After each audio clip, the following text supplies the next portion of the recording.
بسم اللہ الرحمن الرحیم نحمدہ ونصلی علی رسولہ الکریم وعلی آلہ واصحابہ اجمعین۔ قابل احترام جناب امیر البحر افتخار احمد سروہی، قابل احترام جناب ڈاکٹر ایس ایم زمان، برادران محترم، خواہران مکرم، میں اللہ رب العزت کی بارگاہ میں دل کی گہرائیوں سے شکر گزار ہوں کہ اس نے یہ توفیق عطا فرمائی کہ سیرت پاک کے انتہائی مقدس اور متبرک علم پر کچھ گزارشات ایک ترتیب اور تسلسل کے ساتھ پیش کرنے کی توفیق عطا ہوئی ہے۔ ان گزارشات میں سیرت النبی پر نہیں بلکہ علم سیرت النبی پر گزارشات کا پروگرام ہے۔ علم سیرت کیسے شروع ہوا، کیوں شروع ہوا، اس کی ضرورت اور اہمیت کیوں محسوس کی گئی، پھر ابتدائی طور پر اس کی تدوین کن خطوط پر ہوئی، کن حضرات نے اس میں حصہ لیا، کن کن مناہج اور اسالیب سے کام لے کر سیرت نگاروں نے سیرت کا یہ سارا ذخیرہ تیار کیا، ان موضوعات پر گفتگو کرنے کا پروگرام ہے۔ درمیان میں دو موضوعات ریاست مدینہ منورہ پر بھی ہیں۔ ریاست مدینہ منورہ پر گفتگو کی ضرورت اس لیے محسوس کی گئی کہ ریاست مدینہ کا آغاز ہی دراصل اسلامی تہذیب کا، اسلامی تمدن کا اور امت مسلمہ کا آغاز ہے۔ یہی وجہ ہے کہ صحابہ کرام نے اسلامی کیلنڈر کے آغاز کے لیے جو نقطہ انتخاب کیا وہ کوئی اور واقعہ نہیں بلکہ مدینہ منورہ میں رسول اللہ صلی اللہ علیہ وسلم کی تشریف آوری اور آپ کے دست مبارک سے اسلامی معاشرے اور اسلامی ریاست کا قیام تھا۔ اس ریاست کے بنیادی خصائص کیا تھے، یہ ریاست کن خطوط پر قائم ہوئی، اس کا آغاز کیسے ہوا، اس ریاست نے بنیادی طور پر کن ذمہ داریوں کو ریاست کی ذمہ داری قرار دیا، اس موضوع پر دو الگ الگ گفتگوؤں میں گزارشات پیش کی جائیں گی۔ آخر میں بر صغیر میں علم سیرت، دور جدید میں علم سیرت اور علم سیرت کا آئندہ مطالعہ یا مستقبل کی جہتوں کے بارے میں بعض گزارشات پیش کرنے کا انشاءاللہ موقع ملے گا۔ مضامین کی یہ تقسیم صرف سہولت کی خاطر ہے، اس میں تکرار ناگزیر ہے۔ بہت سے عظیم سیرت نگار ایسے ہیں جن کا تذکرہ ابتدائی گفتگو میں بھی آئے گا، جن کا تذکرہ نامور سیرت نگاروں میں بھی شامل ہوگا، جن کے تذکرے کے بغیر منہج اور اسلوب کی بات بھی مکمل نہیں ہوگی، جن کا تذکرہ بار بار ریاست مدینہ کی تشکیل اور تاسیس میں بھی آئے گا۔ اس لیے کسی حد تک تکرار اس سلسلہ گفتگو میں ناگزیر ہے۔ جب ہم مطالعہ سیرت کی ضرورت اور اہمیت پر بات کرتے ہیں تو ہمارے سامنے دو مختلف ضرورتیں یا دو مختلف اہمیتیں ہیں۔ ضرورت اور اہمیت کی ایک سطح مسلمانوں کے لیے ہے، ضرورت و اہمیت کی ایک اور سطح غیر مسلموں کے لیے ہے۔ مسلمان کیوں سیرت النبی کا مطالعہ کرے، اس کے اسباب اور محرکات اور ہیں۔ غیر مسلم سیرت النبی کا مطالعہ کیوں کرے، اس کے لیے ظاہر ہے دوسرے اسباب اور محرکات ہیں۔ پھر مسلمانوں میں سیرت النبی کے مطالعے کی اہمیت کی الگ الگ سطحیں ہیں۔ عامۃ الناس کی سطح اور ہے، تعلیم یافتہ حضرات کی سطح اور ہے، متخصصین کی سطح اور ہے۔ پھر جب ہم اہمیت کی بات کرتے ہیں، دور جدید میں سیرت کی اہمیت کے مختلف پہلو اور جہتیں ہیں۔ سیرت کے مطالعے کی تہذیبی اہمیت بھی ہے، سیرت کے مطالعے کی بین الاقوامی اہمیت بھی ہے، سیرت کے مطالعے کی علمی اور تاریخی اہمیت بھی ہے، جس کی وجہ سے دور جدید کو، چاہے وہ مسلمانوں پر مشتمل ہو یا غیر مسلم پر مشتمل ہو، سیرت کا مطالعہ کرنا چاہیے۔ سیرت ایک لامتناہی اور متلاطم سمندر ہے۔ علم سیرت محض ایک شخصیت کی سوانح عمری نہیں ہے بلکہ یہ ایک تہذیب، ایک تمدن، ایک قوم، ایک ملت اور ایک الہی پیغام کی تفصیل، اس کے آغاز و ارتقاء کی انتہائی دلچسپ داستان ہے۔ سیرت ایک ایسا دریائے متلاطم ہے جس کے در ناسفتہ لامتناہی ہے۔ کسی مغربی مستشرق نے، دوست نہیں دشمن نے، یہ اعتراف کیا تھا کہ حضور علیہ الصلوۃ والسلام کی سیرت نگاروں کا سلسلہ لامتناہی ہے، لیکن اس میں جگہ پانا باعث عزت اور باعث شرف ہے۔ قرآن مجید کے بارے میں ایک حدیث میں حضور علیہ الصلوۃ والسلام نے ارشاد فرمایا، ایک طویل حدیث ہے جس کو سیدنا علی بن ابی طالب نے روایت کیا ہے، محدث طبرانی نے اس کی تخریج کی ہے۔ اس حدیث میں حضور علیہ الصلوۃ والسلام نے قرآن پاک کے 10-12 اوصاف بیان فرمائے ہیں۔ ان میں ایک وصف یہ بھی ہے، لا تنقضی عجائبہ، قرآن مجید کے عجائب و غرائب کبھی بھی ختم نہیں ہوں گے۔ قرآن مجید سے ہمیشہ نئے نئے معنی اور مطالب نکلتے چلے جائیں گے، اور ہر آنے والا دن قرآن پاک کے حقائق اور معارف کی ایک نئی دنیا لے کر آئے گا۔ علامہ اقبال نے ایک جگہ لکھا ہے کہ عالم قرآنی ہر دور میں اپنے آپ کو بے نقاب کرتا ہے، اور نہیں کہہ سکتے کہ قرآن کے بطن میں کتنے عالم قرآنی پنہاں ہیں، اور وقت گزرنے کے ساتھ ساتھ ان کے کتنے مناظر اور کتنے مشاہد انسانوں کے سامنے آئیں گے۔ ابھی ہمارے عزیز دوست نے علامہ اقبال کی جو نعت پڑھی، اس میں علامہ نے بہت لطیف بات ارشاد فرمائی، لوح بھی تو قلم بھی تو تیرا وجود الکتاب۔ یہ کوئی مبالغہ نہیں ہے، تیرا وجود الکتاب وہی بات ہے جو سیدہ عائشہ صدیقہ رضی اللہ تعالیٰ عنہ نے فرمائی تھی۔ آپ سے کسی نے پوچھا کہ اماں جان، رسول اللہ صلی اللہ علیہ وسلم کے اخلاق کی تفصیل آپ بتا سکتی ہیں؟ آپ نے فرمایا تم نے قرآن نہیں پڑھا؟ کہ جی پڑھا ہے۔ کان خلقہ القرآن، جواب میں ارشاد فرمایا کہ آپ کے اخلاق وہی تھے جو قرآن میں لکھا ہوا ہے۔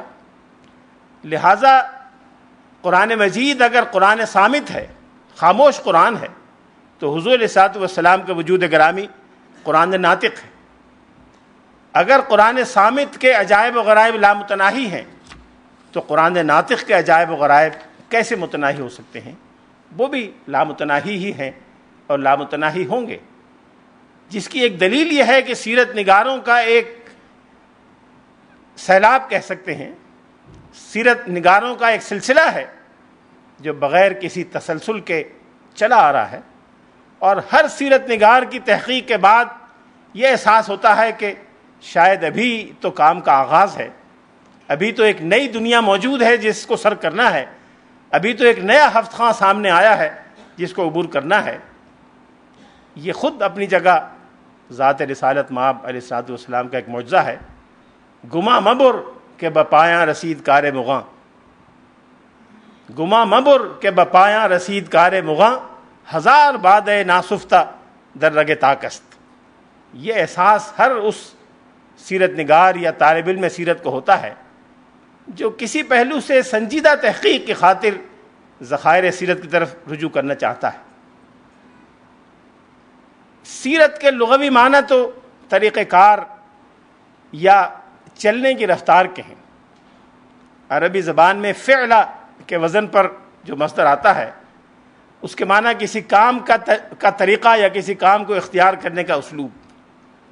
سیرت کے لفظی معنی تو چلنے کے طریقے کے ہیں، لیکن عربی زبان میں سیرت کا معنی کسی کا لائف اسٹائل یا زندگی کا طریقہ کار یا زندگی گزارنے کا اسلوب، اس کو عربی زبان میں سیرت کہتے ہیں۔ آج دنیا کی تمام مسلم زبانوں میں، بلکہ بیشتر غیر مسلم زبانوں میں بھی سیرت کا لفظ سرکار دو عالم علیہ الصلوۃ والسلام کی مبارک زندگی کے لیے استعمال ہوتا ہے۔ انگریزی اور مغربی زبانوں کی ڈکشنریز میں یہ لفظ شامل ہو گیا ہے اور حضور علیہ الصلوۃ والسلام کی سیرت کے لیے استعمال ہوتا ہے۔ لیکن عربی زبان میں آغاز میں سیرت کا لفظ خاص رسول اللہ صلی اللہ علیہ وسلم کی سیرت کے لیے شروع میں استعمال نہیں ہوتا تھا، یہ بعد میں ہوا ہے۔ اس کی تفصیل اور آغاز کے بارے میں کل انشاءاللہ تفصیل سے گفتگو کی جائے گی۔ متقدمین کے یہاں سیرت کا مفہوم اور ہے، متاخرین کے یہاں سیرت کا مفہوم اور ہے، غیر مسلم مفسرین کے یہاں سیرت کا مفہوم کچھ اور بیان کیا جاتا ہے۔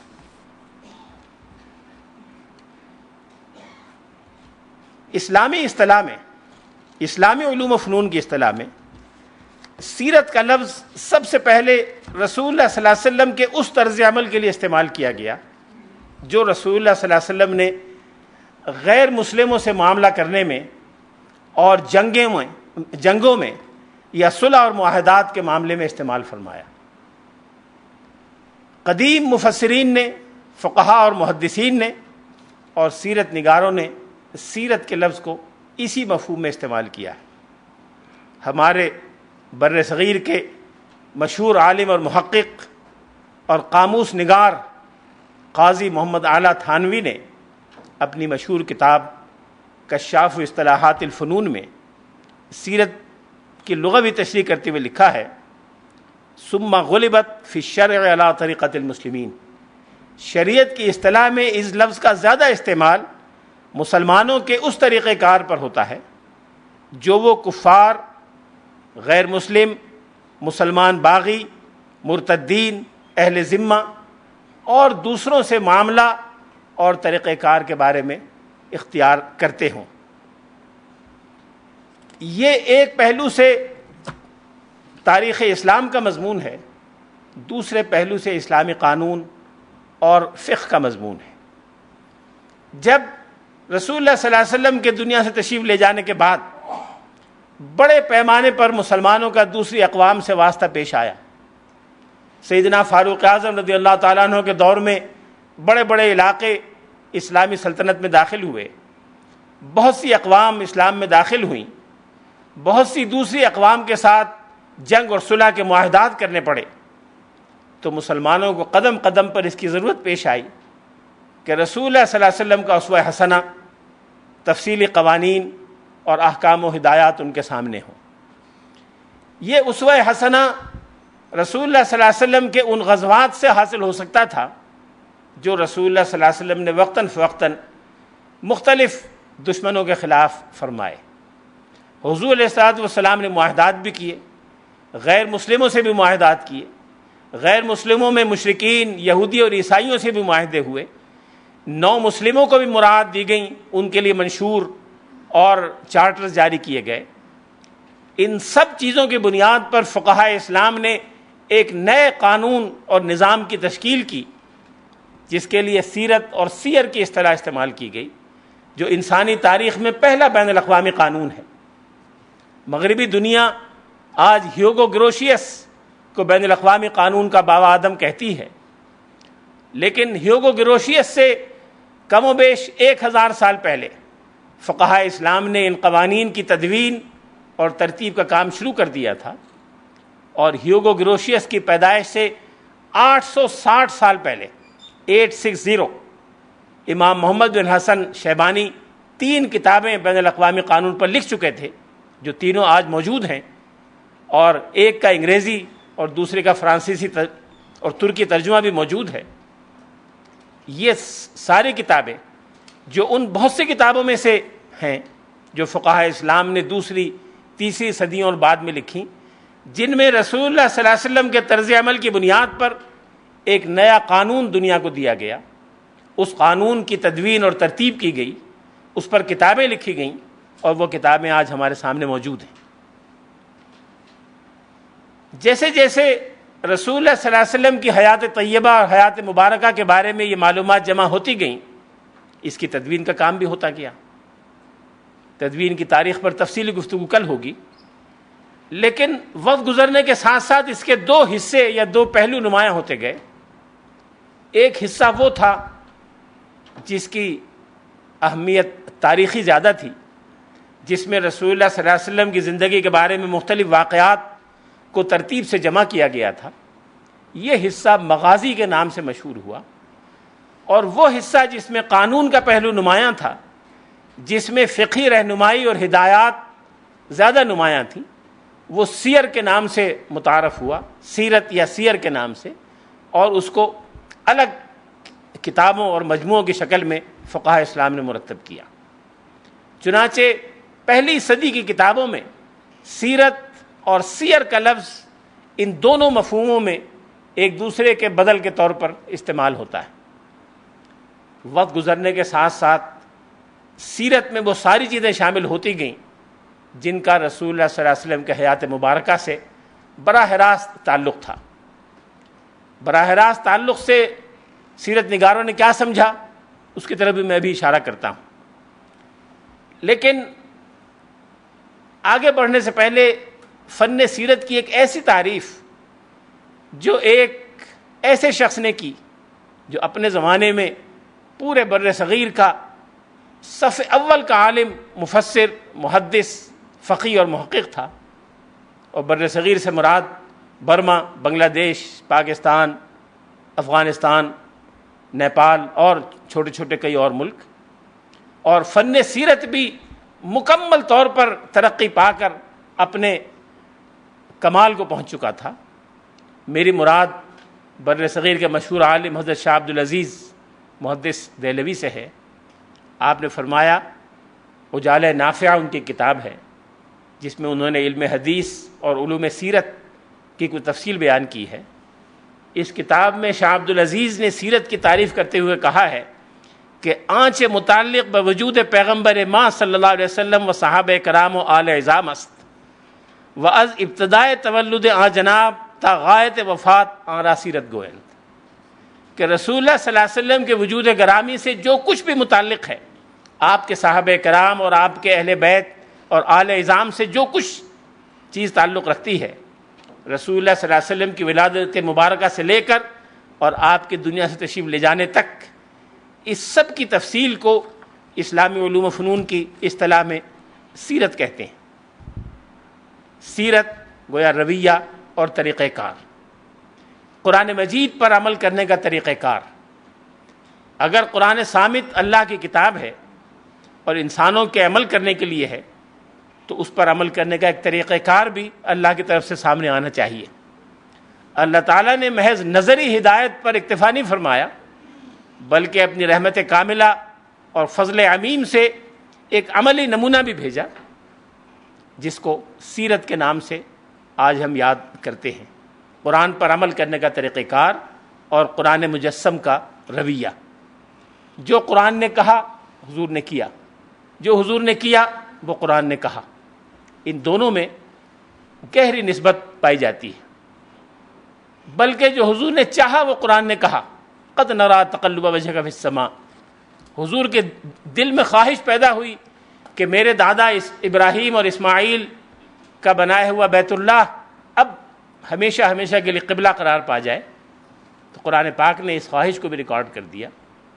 اس کے بغیر بھی یہ بات ہو سکتی تھی، لیکن یہ قرآن پاک میں وضاحت کیا جانا کہ ہم بار بار آپ کے چہرے مبارک کا آسمان کی طرف اٹھنا دیکھتے تھے، گویا یہ اس بات کی دلیل ہے کہ یہ حضور علیہ الصلوۃ والسلام کی خواہش کی تکمیل اللہ تعالیٰ کی حکمت اور مشیت کا تقاضا تھا۔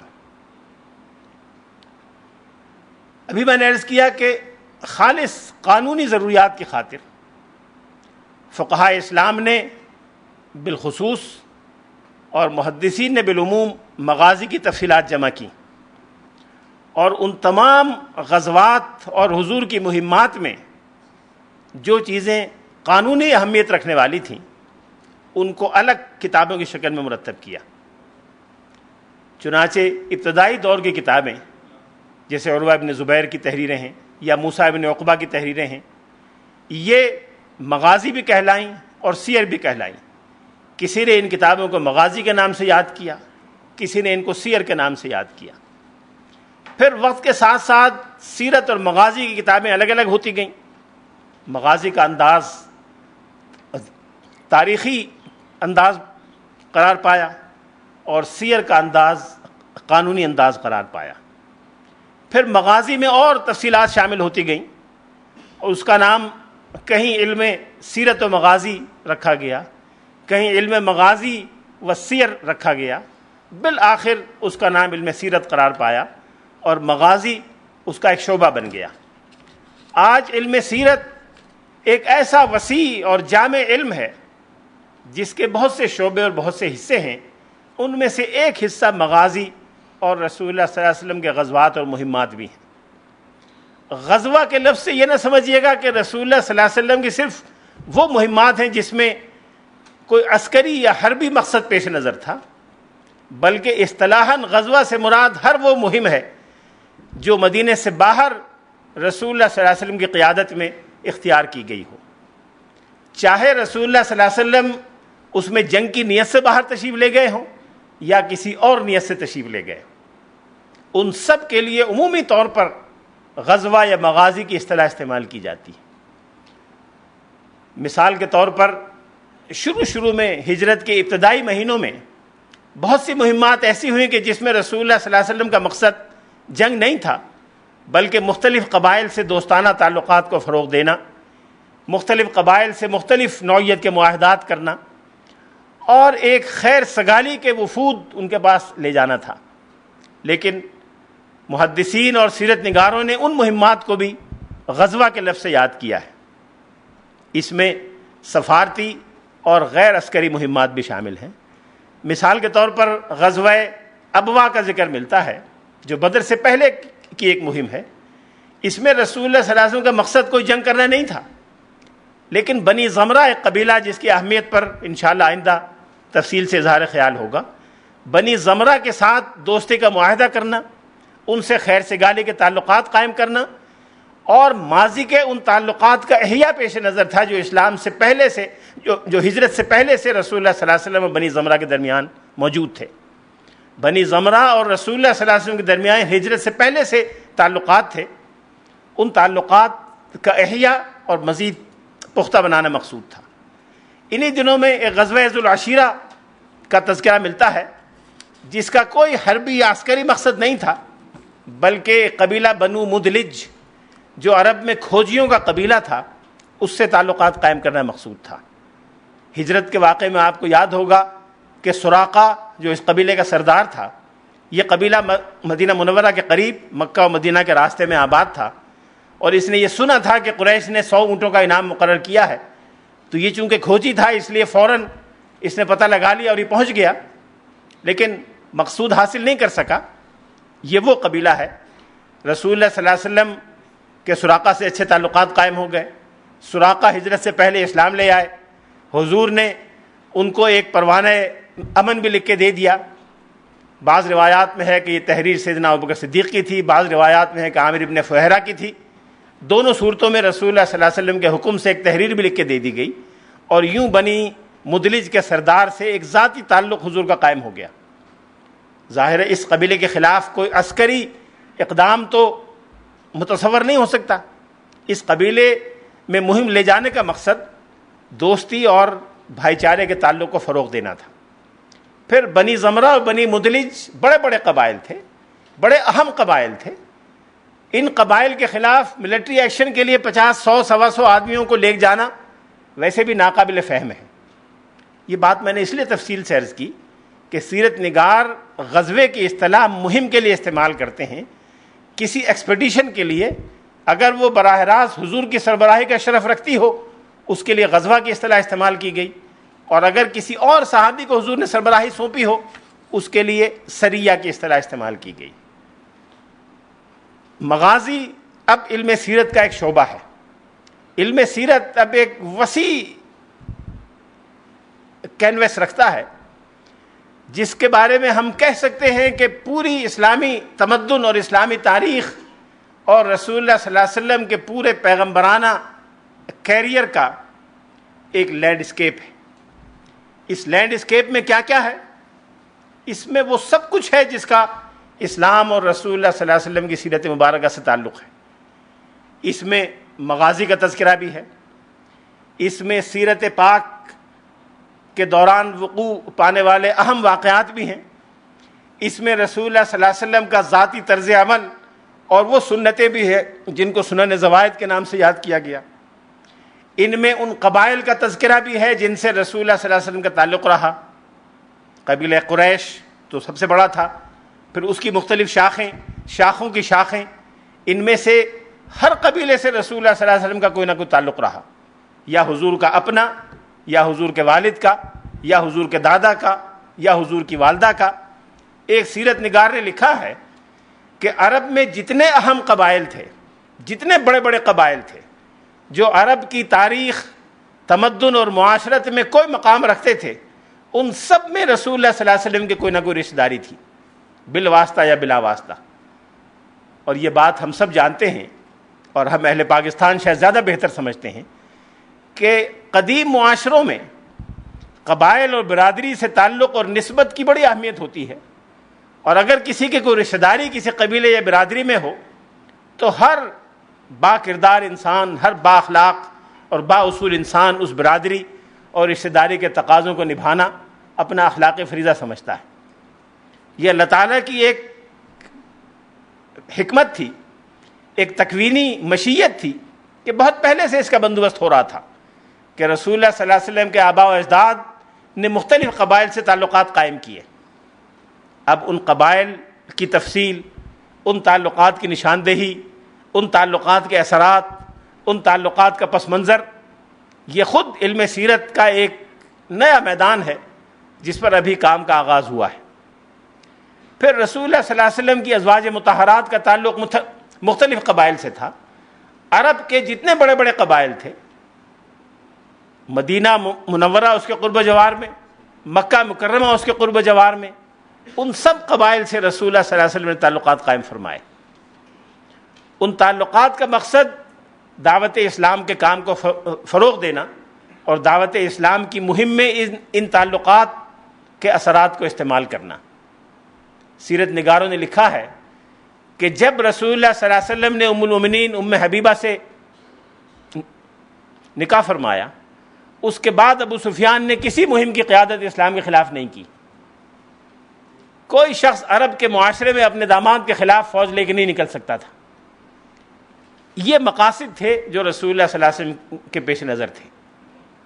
پھر رسول اللہ صلی اللہ علیہ وسلم کی اولاد مبارکہ، آل، پھر حضور علیہ السلام نے جس معاشرت اور معیشت کا قیام فرمایا، جو انتظامات اور ادارات حضور نے قائم کیے، جو وثائق اور دستاویزات حضور کے زمانے سے آج تک چلے آ رہے ہیں، جن کو لکھنے والوں نے الگ الگ کتابوں میں مرتب کیا ہے، پھر حضور کے خصائل، شمائل، خصائص اور فضائل، یہ وہ چیزیں ہیں جن پر سیرت کی ہر بڑی کتاب مشتمل ہے۔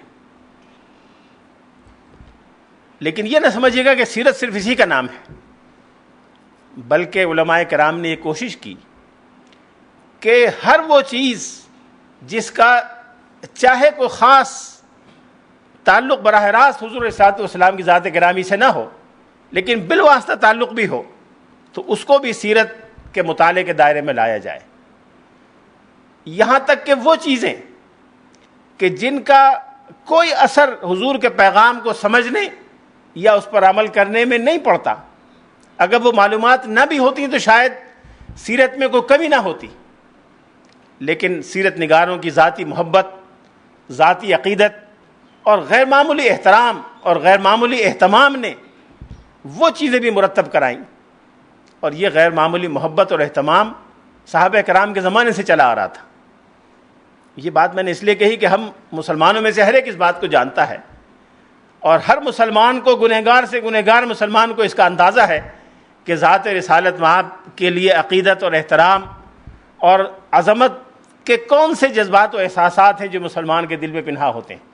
اس سے کوئی مسلمان غافل نہیں ہے، ناواقف نہیں ہے، لیکن چونکہ مغربی مستشرقین اکثر اس سے ناواقف ہیں، انہوں نے کبھی اس کا احساس ہی نہیں کیا۔ بڑا گھسا پیٹا سا مصرع ہے، ایک دوسرے سیاق و سباق میں کسی نے کہا تھا، لیکن ہائے کمبخت تو نے پی ہی نہیں۔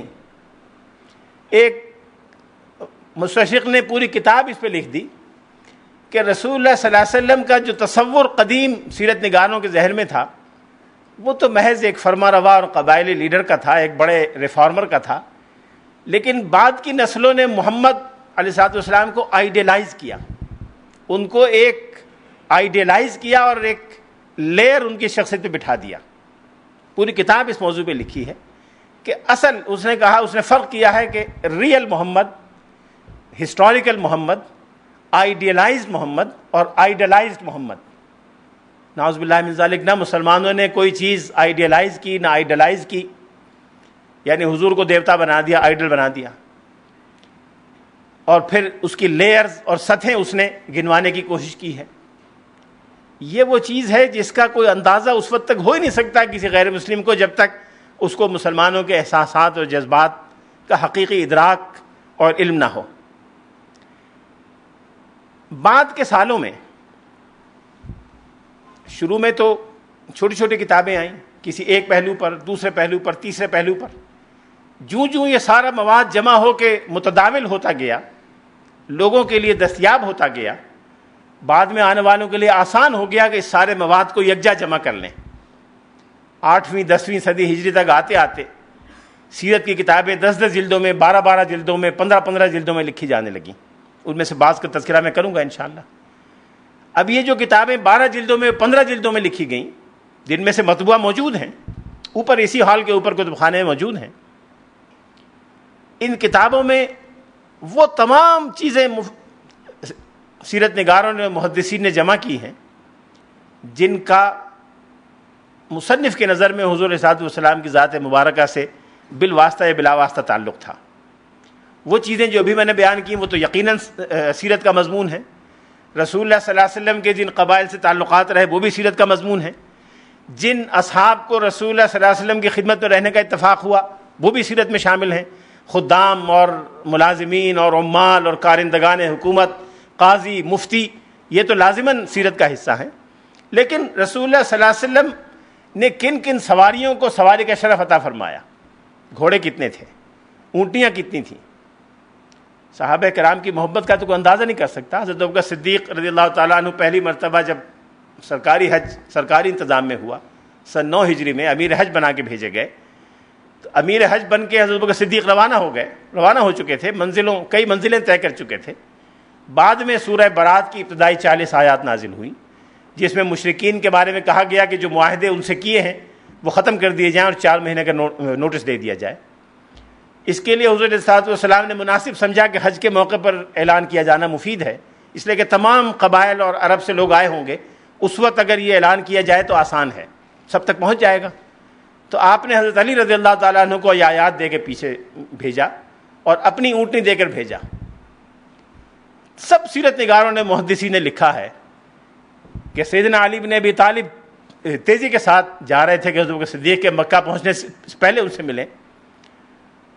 صحابہ کرام نے اس اونٹنی کی آواز سنی جو حضور صلی اللہ علیہ وسلم کی اونٹنی تھی، جدہ جس کا نام تھا. جدہ کہتے ہیں کان کٹی اونٹنی، اس کا کان کٹا ہوا تھا، جیسے چیرا دے کے 2 حصے کر دیے جائیں. جدہ کہہ لیتے. جب جدہ کی آواز سنی صحابہ کرام تڑپ گئے کہ حضور تشریف لا رہے. جس نے اتنی محبت سے معاملات کو دیکھا ہو، جس نے اس نظر سے چیزیں جمع کی ہوں، اس کا اندازہ کوئی نہیں کر سکتا. کہتے والے کہتے رہیں گے کہ لیئر بٹھا دیا، سطح بٹھا دی، یہ کر دیا، وہ کر دیا. رسول اللہ صلی اللہ علیہ وسلم کے جانوروں کے بارے میں معلومات موجود ہیں، اونٹنیوں کے بارے میں موجود ہیں. حضور نے اگر کوئی بکری اپنے گھر میں رکھی اس کے بارے میں معلومات موجود ہیں، کس نے دی تھی، کس سے خریدی تھی، کہاں سے آئی تھی، کس گھر میں تھی، کتنا دودھ دیا کرتی تھی. اگر یہ نہ بھی معلوم ہو تو سیرت میں کوئی فرق نہیں پڑتا. لیکن یہ معلومات جمع کی گئیں. اسلحہ کون سا تھا حضور کا؟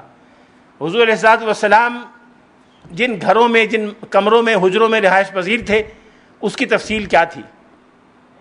ابھی چند سال پہلے ایک پاکستانی ایک صاحب ہیں، پنجاب کے کسی گاؤں کے ہیں، مجھے گاؤں کا نام یاد نہیں رہا. انہوں نے کئی سال کی محنت سے 3 کتابیں لکھی ہیں، جس میں ایک پوری کتاب یہ لکھی ہے کہ ازواج مطہرات کے حجرات کہاں کہاں تھے، اس کا رقبہ کتنا تھا، کیسے بنے ہوئے تھے.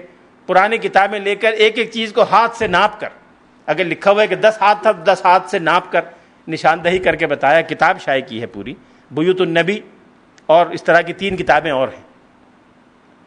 یہ چیزیں آج تک چلی آ رہی ہیں اور یہ سب چیزیں سیرت مبارکہ کا حصہ ہے.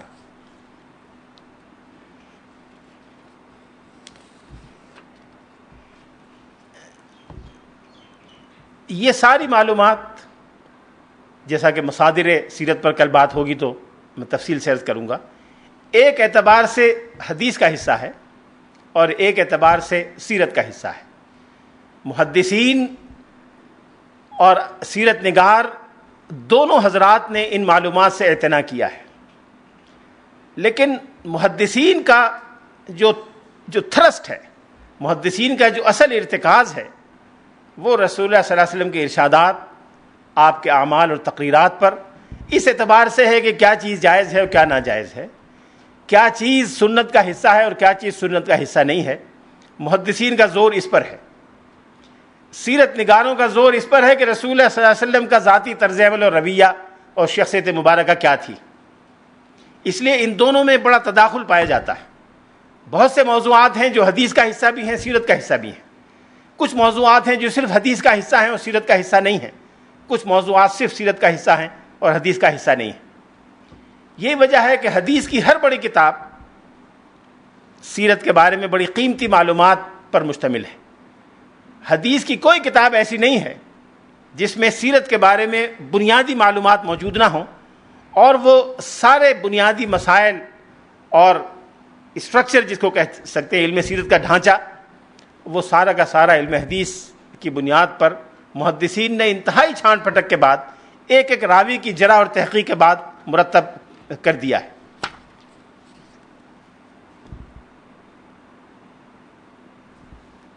چنانچہ حدیث میں اصل بحث اقوال و افعال رسول سے ہے اور ذات و شمائل ضمناً زیر بحث آتے ہیں۔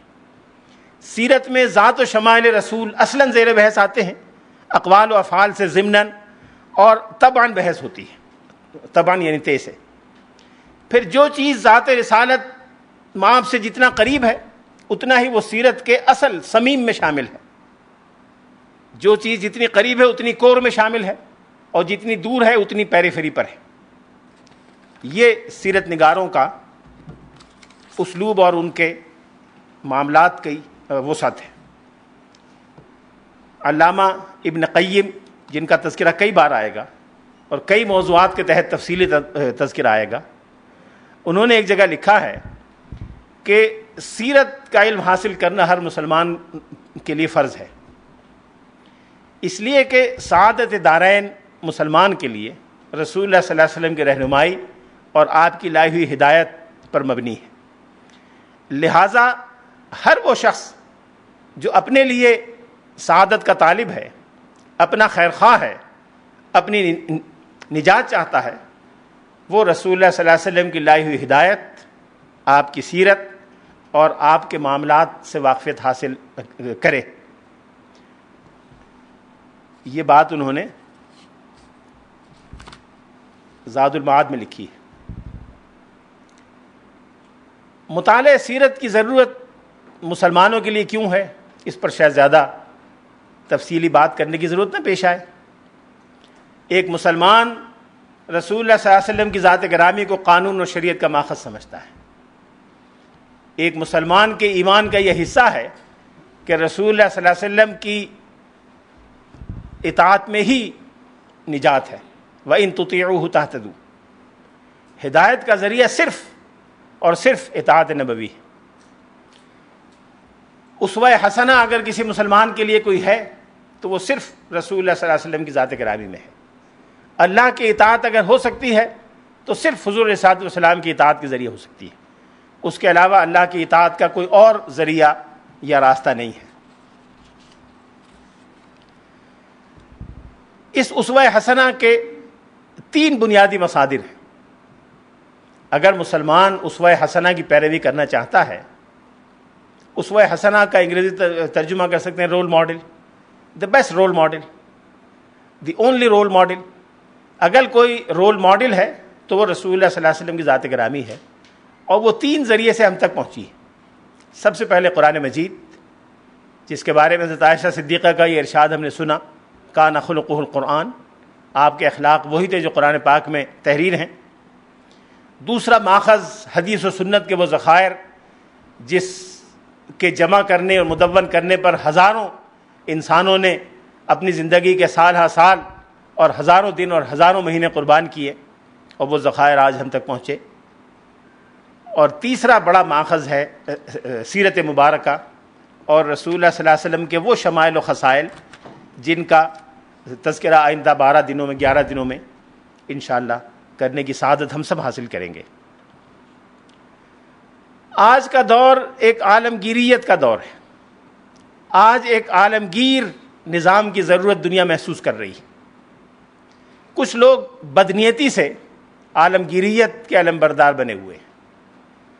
کچھ لوگوں کی زبان سے عالمگیریت کا لفظ جب سنتے ہیں تو سیدنا علی بن ابی طالب کا وہ جملہ یاد آتا ہے، کلمۃ حق ارید بها الباطل۔ بات تو صحیح ہے لیکن نیت اور مقصد غلط ہے۔ اور بارہا ایسا ہوتا ہے، سیدنا علی بن ابی طالب اگر یہ جملہ ارشاد نہ فرماتے تو شاید اس طرح کی شرارتوں کی معنویت کا صحیح اندازہ نہ ہوتا۔ بعض اوقات ایک حق بات کہی جاتی ہے، آپ اس حق بات کی تردید نہیں کر سکتے، اس کو غلط نہیں کہہ سکتے، لیکن کہنے والے کی نیت منفی ہوتی ہے، وہ اس کو اپنے منفی مقاصد کے لیے استعمال کرنا چاہتا ہے۔ یہی کیفیت آج عالمگیریت کی ہے کہ عالمگیریت کے نام پر مختلف طاقتوں کے مختلف مقاصد اور محرکات ہیں، لیکن عالمگیریت ایک حقیقت ہے۔ عالمگیریت کے قیام کے لیے ضروری ہے کہ دنیا میں انسانی مساوات کے اصول کو تسلیم کیا جائے۔ اگر انسانی مساوات نہ ہو، کچھ انسان برتر اور کچھ انسان کمتر ہوں، تو پھر ایک عالمگیر انسانی معاشرہ اس طرح کا قائم نہیں ہو سکتا جس طرح کا قائم کیے جانے کے دعوے کیے جا رہے ہیں۔ اس لیے کہ کشمکش پھر کمتر اور برتر کے درمیان جاری رہے گی، اور جب تک کشمکش جاری رہے گی عالمگیریت قائم نہیں ہو سکتی۔ اس لیے عالمگیریت کا لازمی تقاضا ہے کہ انسانی مساوات کے اصول کو تسلیم کیا جائے، اور نہ صرف تسلیم کیا جائے بلکہ اس پر عمل بھی کیا جائے۔ دوسری چیز جو عالمگیریت کے لیے ناگزیر ہے وہ یہ ہے کہ عدل و انصاف کے اصول کو تسلیم کیا جائے، اور ہر انسان کو عدل و انصاف تک رسائی کا حق برابر کی سطح پر دیا جائے۔ یہ بھی مساوات کا ایک لازمی تقاضا ہے۔ تیسری چیز یہ کہ ہر انسان کو امن و سکون برابر سطح پر حاصل ہو۔ اگر معاشرے میں امن و سکون نہیں ہے، کچھ انسان امن میں ہیں اور کچھ انسان امن میں نہیں ہیں، تو پھر عالمگیریت قائم نہیں ہو سکے گی۔ کسی ایک طبقے یا ایک گروہ کی فرما روائی تو قائم ہو سکتی ہے، وہ ماضی میں بھی قائم ہوتی رہی ہے۔ ماضی میں بھی زبردستوں نے زیر دستوں کو اپنی آقائی کے تلے روندا ہے، آئندہ بھی روندیں گے۔ لیکن اگر ماضی کے کسی منفی رجحان کو ختم کرنا مقصود ہے اور واقعتاً انسانی مساوات قائم کرنا مقصود ہے، تو پھر امن و سکون تمام انسانوں کو یکساں حاصل ہونا چاہیے۔ چوتھی چیز جو ایک عالمگیریت کے لیے ضروری ہے وہ یہ کہ علم کے تمام شعبوں تک تمام انسانوں کی یکساں رسائی ہو۔ ماضی سے ہزارہا سال سے انسانوں نے یہ طریقہ بنایا ہے کہ مفید علم جس کا مارکیٹ میں چلن ہو، جو بازار میں جس کی پرسش ہو، اس پر بندشیں عائد کی جائیں، اس پر اجارہ داریاں قائم کر دی جائیں، اور عام انسانوں کو، کمتر انسانوں کو اس علم تک رسائی سے محروم کر دیا جائے۔ ایک زمانہ تھا کہ مذہبی علم کی بنیاد پر لیڈری اور قیادت ملتی تھی، تو مذہبی علم کے لیے طبقے مقرر تھے۔ بنی لاوی میں تورات کا علم ہوگا، بنی لاوی کے علاوہ کسی کو نہیں ہوگا۔ برہمن کو علم ہوگا، برہمن کے علاوہ کسی کو علم نہیں ہوگا۔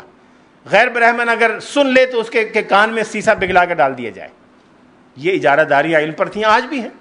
آج بھی مغربی جامعات میں بعض شعبوں میں مسلمانوں کو داخلے کی اجازت نہیں ہے، بعض شعبوں میں مشرقی ممالک کے طلباء کو داخلے کی اجازت نہیں ہے۔ پھر کچھ شعبے ہیں جہاں مسلمانوں کو گھسنے کی اجازت نہیں ہے، کچھ اور شعبے ہیں جہاں مخصوص ممالک کے مسلمانوں کو جانے کی اجازت نہیں ہے۔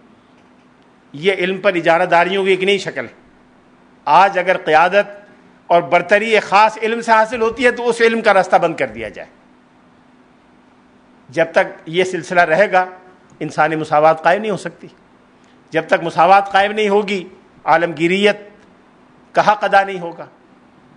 اور آخری چیز، پانچویں شرط یہ ہے کہ تہذیب و تمدن اور اخلاق کی بنیاد پر تمام انسانوں سے معاملہ کیا جائے۔ تہذیب کو انسانوں کی مشترکہ کاوش اور مشترکہ بازیافت سمجھا جائے۔ اگر تہذیب کی بنیاد پر دوسری اقوام کو کمتر سمجھا جائے، تہذیب کی بنیاد پر دوسری اقوام کو غلام بنایا جائے، تہذیبوں کی کشمکش کے نام پر بعض تہذیبوں کی برتری قائم کی جائے، بعض علاقوں کی، بعض نسلوں کی برتری کا عقلی اور تاریخی ثبوت یا دلیل تہذیبی کشمکش کے نام سے حاصل کی جائے، تو پھر اس صورت میں عالمگیریت قائم نہیں ہو سکتی۔ اگر یہ اصول پنجگانہ عالمگیریت کے قیام کے لیے ناگزیر ہیں، تو پھر ایسی عالمگیریت کا واحد نمونہ اگر کسی نے پیش کیا ہے تو وہ اسلام نے اور سرکار دو عالم علیہ الصلوۃ والسلام نے پیش کیا ہے۔ مساوات انسانی مکمل، عدل و انصاف ہر انسان کے لیے، امن و سکون ہر شخص کے لیے، علم ہر ایک کا حق نہیں بلکہ فریضہ، اور تہذیب و اخلاق سب کے لیے۔ انما بعثت لاتمم مکارم الاخلاق، میرا تو مقصد بعثت ہی اخلاق کی تکمیل اور تتمیم ہے۔ علم ہر انسان کے لیے اور ہر شخص کے لیے محض حق نہیں بلکہ فریضے کی حیثیت رکھتا ہے۔ امن و سکون ایسا ہونا چاہیے کہ حضرموت سے کوئی خاتون اٹھے اور تن تنہا بالبک تک، جہاں آج کل بمباری ہو رہی ہے، جہاں تباہی پھیل رہی ہے، وہاں تک چلی جائے، ہاتھ میں سونا لے کے چلی جائے، اور کوئی اس کو تنگ کرنے والا نہ ہو۔ یہ معیار ہے امن و سکون کا۔ عدل و انصاف کا معیار یہ ہے کہ بڑے اور چھوٹے میں، امیر اور غریب میں، مشرقی اور مغربی میں، عربی اور عجمی میں کوئی فرق نہیں ہونا چاہیے۔ یہاں تک کہ فاطمہ بنت محمد بھی اگر چوری کے ارتکاب میں لائی جائے تو اس کا ہاتھ بھی کاٹ دیا جائے۔ اور مساوات انسانی یہ کہ بادشاہ اور گدا، خلیفہ اور غلام ایک سطح پر ہوں۔ اگر ایک دن خلیفہ کی سواری کا دن ہے تو خلیفہ سوار ہو، اگلے دن غلام کی سواری کا دن ہے تو غلام سوار ہو۔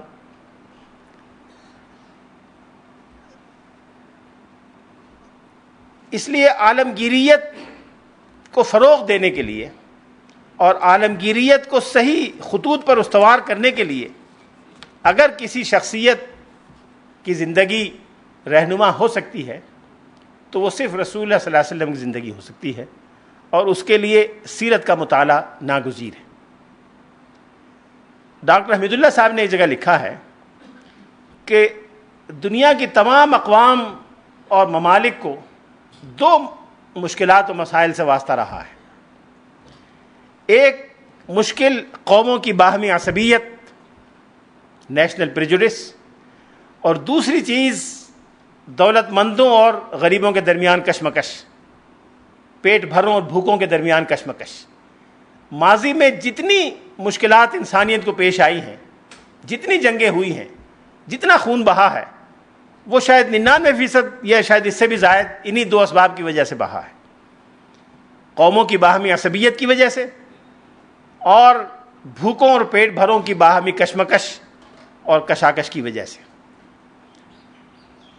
سرکار دو عالم صلی اللہ علیہ وسلم نے جب اپنے کام کا آغاز کیا تو یہ دونوں مشکلات بدرجہ اتم قبائل عرب میں موجود تھیں۔ یہاں تو قوموں کی عصبیت کی بات ہو رہی ہے، وہاں قبیلوں کی عصبیتیں، قبیلوں کی بھی شعبوں کی اور برانچوں کی عصبیتیں۔ آپ نے سنا ہوگا رسول اللہ صلی اللہ علیہ وسلم کے آخری زمانے میں، آپ کی دنیا سے تشریف لے جانے سے چند مہینے پہلے، ایک شخص نے نبوت کا دعویٰ کیا جس کا تعلق بنی حنیفہ کے قبیلے سے تھا۔ بنو حنیفہ ایک بہت بڑا قبیلہ تھا جو جزیرہ عرب کے وسط میں آباد تھا۔ عرب قبائل کے دو بڑے بڑے گروپ تھے، ایک گروپ ربیعہ قبائل کہلاتا تھا، ایک مزری قبائل کہلاتا تھا۔ رسول اللہ صلی اللہ علیہ وسلم کے قبیلہ قریش کا تعلق مزری قبائل سے تھا۔ ربیعہ قبائل سے تعلق اکثر و بیشتر ان قبائل کا تھا جو جزیرہ عرب کے وسط میں آباد تھے، اور ان دونوں کے درمیان کشاکش اور عصبیت کی فضا رہتی تھی۔ جب مسلمہ نے نبوت کا دعویٰ کیا تو ربیعہ قبائل کے خاصے لوگ بڑی تعداد میں مسلمہ کے ساتھ شامل ہو گئے۔ سیدنا صدیق اکبر رضی اللہ تعالیٰ عنہ کے زمانے میں ان کے خلاف جنگ کی گئی۔ یہ جنگ کئی دن جاری رہی، بلکہ شاید کئی ہفتے جاری رہی۔ جنگ کی نوعیت یہ ہوتی تھی کہ صبح جنگ شروع ہوتی تھی، تمام دن جاری رہتی تھی، مغرب کے قریب جنگ بند ہو جاتی تھی اور فریقین اپنے اپنے کیمپ میں چلے جاتے تھے۔ ایک دن جنگ کے دوران مسلمان اپنے کیمپ میں تھے، مسلمہ کے ماننے والے اپنے کیمپ میں تھے۔ بعض مسلمان اپنے کیمپ سے نکلے شاید واک کرنے کے لیے رات کو، ٹہل رہے تھے تو دیکھا کہ مسلمہ کے کیمپ سے بھی کچھ لوگ ٹہلنے کے لیے نکلے ہیں.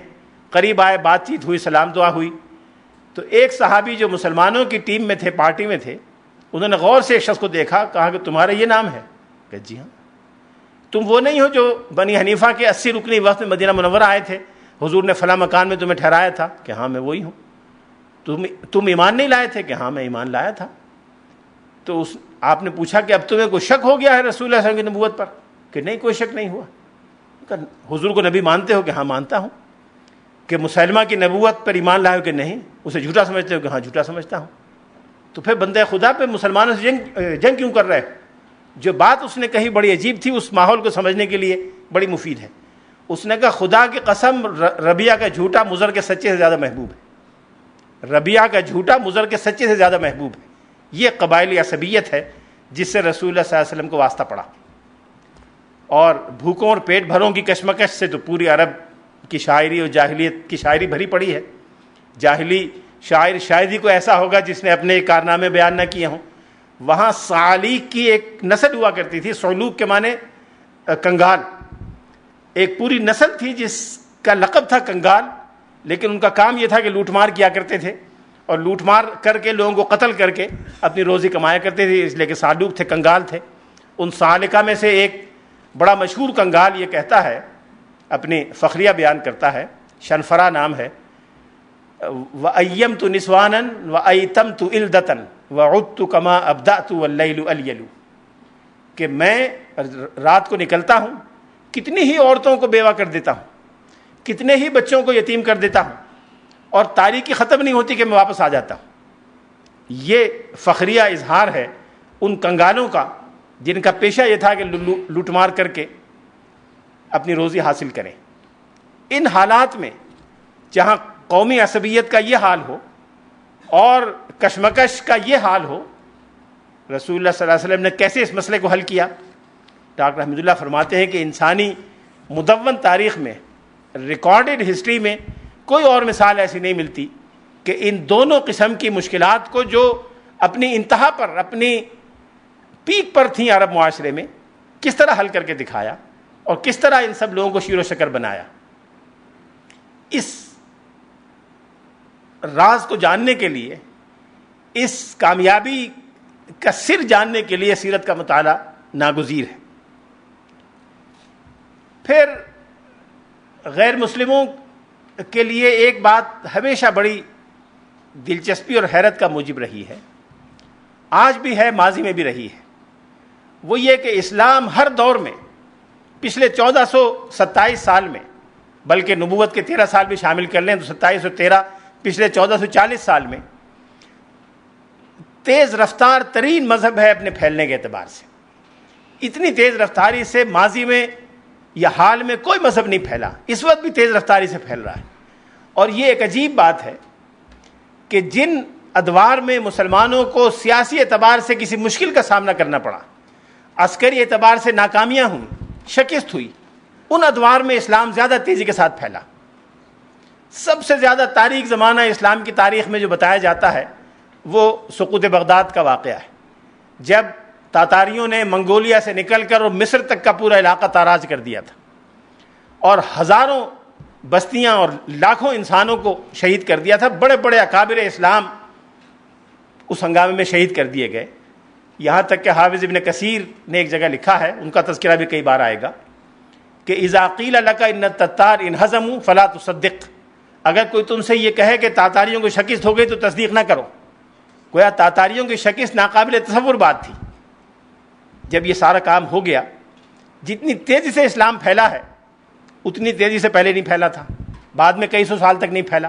یہاں تک کہ وہی تاتاری جنہوں نے مسلمانوں کے خون بہائے, مسلمانوں کے کتب خانے تباہ و برباد کیے, جن تباہی اور بربادیوں کے نتیجے میں دجلہ و فرات کے پانی سیاہ ہو گئے, وہ تاتاری اسلام میں داخل ہو گئے.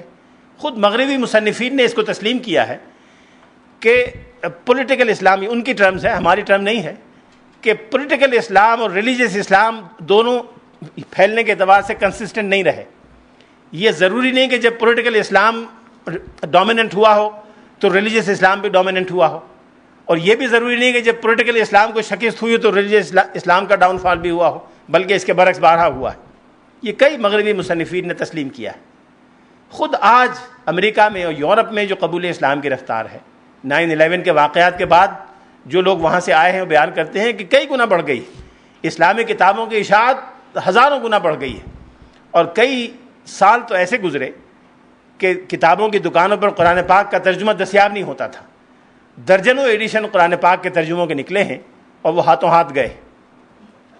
اس چیز کو جاننے کے لیے ضروری ہے کہ اسلام کے اصل ماخذ اور مصادر سے اس کا مطالعہ کیا جائے، اور یہ دیکھا جائے کہ وہ کیا قوت ہے، وہ کیا روح اور اسپرٹ ہے جو اسلام کو اتنا تیزی سے پھیلا رہی ہے کہ ان ساری مشکلات کے باوجود اسلام کا پھیلاؤ اور توسیع کا جو مد ہے وہ کمزور نہیں پڑا. مد اسلامی، مد و جزر جسے کہتے ہیں، مد اسلامی ہمیشہ آگے کی طرف رہا ہے دعوت کے میدان میں. پھر رسول اللہ صلی اللہ علیہ وسلم کی شخصیت کا ایک پہلو اور ہے جس نے بہت سے غیر مسلموں کی توجہ اپنی جانب مبذول کرائی.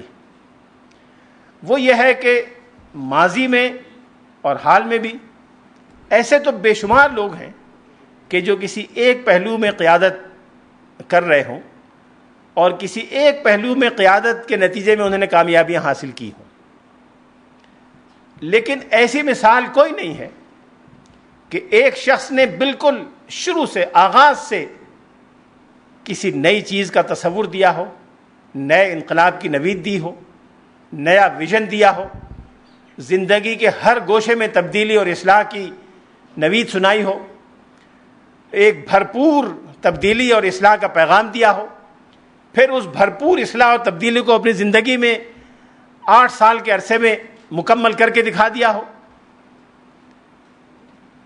اور جو رول ماڈل دنیا کے سامنے پیش کیا ہو وہ زندگی کے ہر اہم گوشے کے لیے اسی طرح سے معنویت رکھتا ہو جس طرح معنویت روز آغاز میں رکھتا تھا. یہ جو جامعیت ہے، ایک جامع رول ماڈل رسول اللہ صلی اللہ علیہ وسلم کی ذات گرامی کا ہونا، یہ ایسی منفرد چیز ہے جو دنیا کی کسی اور شخصیت کو حاصل نہیں ہے. ہمارا ایمان ہے بطور مسلمان کہ انبیاء کرام کو، خاص طور پہ اولو العزم رسولوں کو حاصل تھی یہ چیز، لیکن آج ان کی تعلیم محفوظ نہیں ہے، آج ان کی سیرت محفوظ نہیں ہے. اس لیے ہم آج کی دستیاب سیرت کے حوالے سے کہہ سکتے ہیں کہ کوئی رول ماڈل حضور علیہ الصلوۃ والسلام کے علاوہ موجود نہیں ہے. پھر تاریخ کا کامیاب ترین انسان اگر کوئی ہے خود مغربی مصنفین کے اعتراف کے بموجب تو وہ رسول اللہ صلی اللہ علیہ وسلم کی ذات گرامی ہے. دنیا میں کوئی اور انسان اپنی کامیابی کی کمیت اور کیفیت، گہرائی اور گیرائی کے اعتبار سے حضور علیہ الصلوۃ والسلام کے 1000ویں حصے میں بھی نہیں رکھا جا سکتا. یا تو لوگوں کے اثرات کسی خاص علاقے میں محدود ہیں، یا کسی خاص دور تک محدود ہیں، یا کسی خاص فن اور میدان تک محدود ہیں. ایسے اثرات کے جو ہر علاقے اور ہر قوم میں ہوں، ہر زبان بولنے والے ہوں، ہر تہذیب و تمدن میں ہوں، ہر بر اعظم میں ہوں، زندگی کے ہر پہلو میں ہوں، ایسی مثال حضور علیہ الصلوۃ والسلام کے علاوہ کوئی اور موجود نہیں ہے. اسی لیے مغربی مصنفین رسول اللہ صلی اللہ علیہ وسلم کو تاریخ اسلامی کی منفرد ترین شخصیت کہتے ہیں جو انسانی تاریخ پر سب سے زیادہ اثر انداز ہوئے ہیں. میں مائیکل ہارٹ کا حوالہ نہیں دوں گا جس نے حضور کو 100 عظیم انسانوں میں سب سے اونچی جگہ دی ہے، لیکن میں اس کا حوالہ اس کے بعد والے نام کے لیے دینا چاہتا ہوں. اس نے نمبر 2 پہ نیوٹن کو رکھا ہے. اسحاق نیوٹن یا آئزک نیوٹن بہت بڑا آدمی تھا، سائنس کے میدان میں بڑا اونچا کارنامہ ہے اس کا، لیکن جو آدمی میری طرح سے سائنس کا طالب علم نہ ہو، اور دنیا کے 6 ارب انسانوں میں کتنے سائنس کے طالب علم ہیں، کتنے ہیں جنہوں نے مائیکل اسحاق نیوٹن کا نام بھی سنا ہو، ان کے لیے اس کی کیا اہمیت ہے. پھر سائنس کہاں سے کہاں چلی گئی. اگر اسحاق نیوٹن تاریخ کا دوسرا بڑا آدمی ہے تو پہیہ ایجاد کرنے والا اس سے بڑا ہونا چاہیے. آخر پہیے کی ایجاد اس سے کہیں زیادہ اہمیت رکھتی ہے انسانی تہذیب و تمدن کی توسیع و تشکیل میں جتنا لا آف گریویٹی کی دریافت رکھتا ہے. اس طرح کی اور بہت ساری چیزیں کہی جا سکتی ہیں. چونکہ نیوٹن کا تعلق دنیا مغرب سے تھا اور مغرب سے جو چیز وابستہ ہو اس کو اہل مغرب بہت اونچی سمجھتے ہیں، اس لیے اسحاق نیوٹن کا نام انہوں نے نمبر 2 پر لکھ دیا، ورنہ بظاہر اپنی اہمیت اور وسعت کے اعتبار سے، اپنی تاثیر کی وسعت کے اعتبار سے وہ اس درجے کا انسان نہیں ہے کہ رسول اللہ صلی اللہ علیہ وسلم کے بعد اس کو دوسرا نام رکھا جا سکے۔ پھر ان سب سے قطع نظر کر کے کم سے کم وسائل سے زیادہ کامیابی حاصل کرنے کا اگر کوئی معیار ہو، اور کسی غیر مسلم سے کہا جائے کہ اس پوری تاریخ انسانی کا ریکارڈڈ ہسٹری کا جائزہ لے کے یہ بتائے کہ کم سے کم وسائل سے زیادہ کامیابی دنیا میں کس انسان نے حاصل کی، تو اگر دیانتداری سے کوئی شخص مطالعہ کرنا چاہے تو رسول اللہ صلی اللہ علیہ وسلم کے اسم گرامی کے علاوہ کوئی نام کسی کے ذہن میں اور حاشیہ خیال میں آ ہی نہیں سکتا۔ دنیا میں بڑے بڑے فاتحین گزرے ہیں، یقیناً گزرے ہیں، بڑے بڑے قانون دہندگان بھی گزرے ہیں، جسٹینین گزرا ہے جس کا کوڈ بڑا مشہور ہے، ممالک اور ریاستوں کے اور مملکتوں کے بانیان بھی گزرے ہیں، معلمین اخلاق اور تزکیہ نفس کرنے والے بھی گزرے ہیں، اجتماعی مصلحین بھی گزرے ہیں، لیکن ان میں سے ہر ایک کے پاس یا تو پہلے سے ایک روایت اور ذخیرہ موجود تھا۔ جسٹینین کے پاس کیا تھا؟ جسٹینین نے خود تو نہیں لکھا، جسٹینین نے جو پہلے سے قوانین وہاں موجود تھے، تحریری بھی موجود تھے، غیر تحریری بھی موجود تھے، جس پر جسٹینین سے 1000 سال پہلے سے عمل ہو رہا تھا، اس کے کہنے سے وہ لکھوا دیے گئے۔ اس کے علاوہ کوئی کارنامہ جسٹینین کا نہیں ہے کہ روما میں 1000 سال پہلے سے جو قوانین چلے آ رہے تھے، جن میں سے بہت سے پہلے سے لکھے ہوئے موجود تھے، ان سب کو یکجا کر کے ایک جگہ کوڈیفائی کروا دیا۔ جسٹینین بہت بڑا آدمی ہو گیا، لیکن جسٹینین کے قانون کا رسول اللہ صلی اللہ علیہ وسلم کے قانون سے موازنہ کریں کہ عرب میں کوئی تصور قانون کا نہیں ہے، ایک صفحہ بھی لکھا ہوا کہیں قانون کے نام پہ موجود، ایک جملہ بھی لکھا ہوا موجود نہیں، کوئی نمونہ عرب میں قانون سازی یا قانون پر عمل درآمد کا موجود نہیں ہے، لیکن قانون ایک دے دیا نیا، ایسا دے دیا کہ جس نے حضور کی دنیا سے تشریف لے جانے کے 15 سال کے اندر 3 بر اعظموں تک اپنا اثر پھیلا دیا۔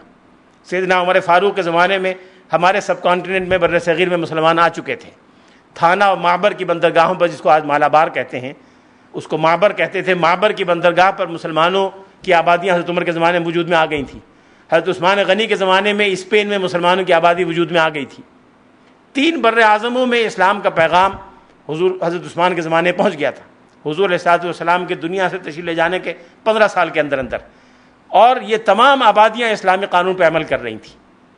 آج اس حکومت میں جو سیدنا عثمان غنی کی تھی، شاید 1 درجن سے زائد مسلمان حکومتیں ہوں، ان سب کا نظام اور قانون شریعت کے مطابق چل رہا تھا۔ جسٹینین کے قانون کو اتنی وسعت کبھی حاصل نہیں ہوئی۔ قانون عظیم فاتحین کی مثالیں آپ دیکھ لیں، بانیان ممالک کی دیکھ لیں، معلمین اخلاق، ان میں سے ہر ایک کی پشت پر ایک ذخیرہ موجود تھا، ایک پس منظر موجود تھا جس کی بنیاد پر تعمیر کرنا آسان تھا، بالکل آغاز سے تعمیر ہو، ایب انیشیو جسے کہتے ہیں، کچھ موجود نہ ہو۔ یہ کبھی حضور کے علاوہ کہیں نہیں ہوا، ہر چیز ایکس نیہلو، جس کو رومن لا میں کہتے ہیں، ایکس نیہلو، بالکل عدم سے ہر چیز کا آغاز ہوا۔ یہ وسائل تھے، اور جو کامیابی ہے وہ آپ کے سامنے ہے، جس کا کچھ اندازہ آئندہ 11 دنوں کی گفتگو میں ہو جائے گا۔ رسول اللہ صلی اللہ علیہ وسلم کے سیرت نگار کے لیے ایک بڑی مشکل یہ ہے کہ معلومات اتنے وسیع ہیں، اتنے پھیلے ہوئے ہیں کہ ان معلومات کو ایک جگہ سمیٹنا، ان معلومات کی بنیاد پر ایک مرتب اور کنسسٹنٹ تصویر پیش کرنا، یہ ایک بڑا چیلنج رہا ہے۔ ان کو کیسے مرتب کیا جائے، اس کے بارے میں مناہج پہ جب گفتگو ہوگی تو بات ہوگی۔ شکراً۔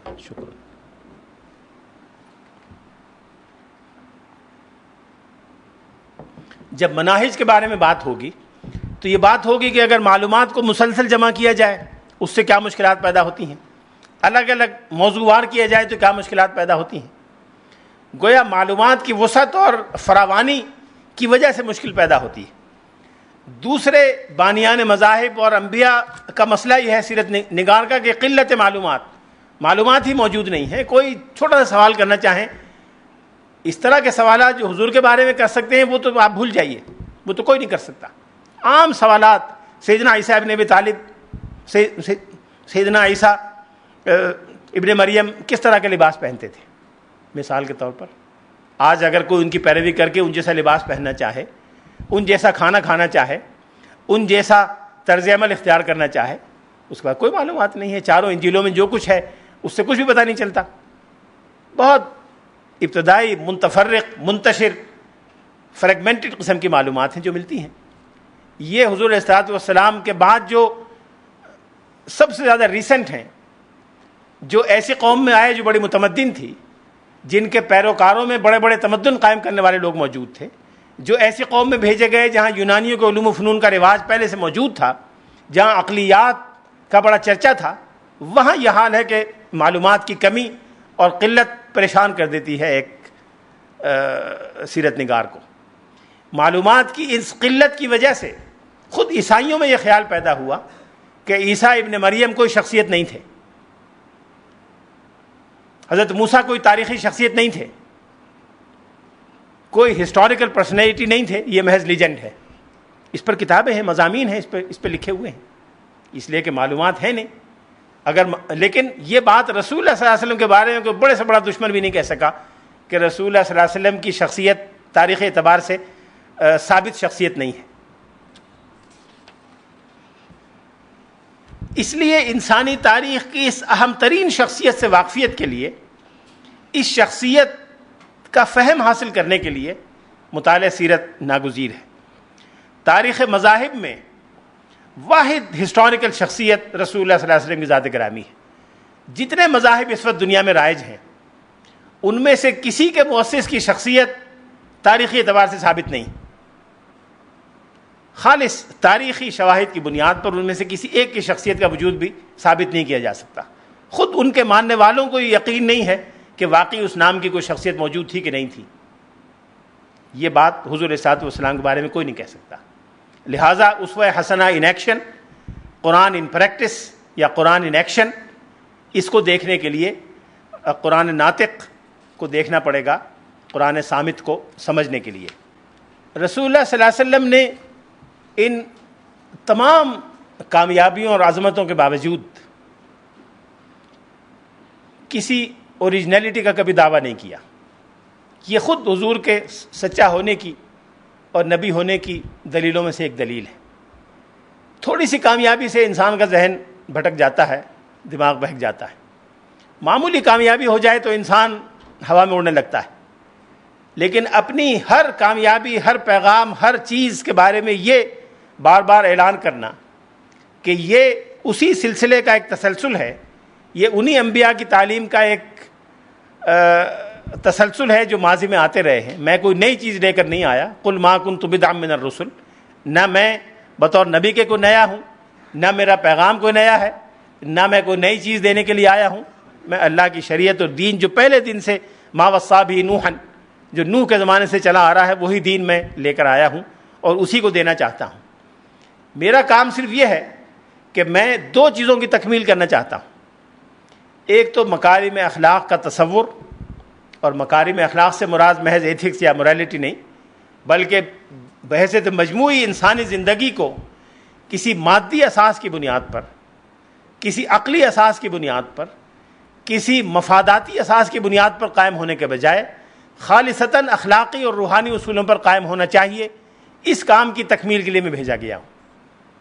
انسانوں میں معلمین اخلاق نے ہزاروں بار اخلاق کی تعلیم دی، سینکڑوں معلمین اخلاق کے خیالات قلم بند کیے گئے، درجنوں معلمین اخلاق کے خیالات کی بنیاد پر اخلاقیات کے فلسفے اور نظریات مرتب ہوئے.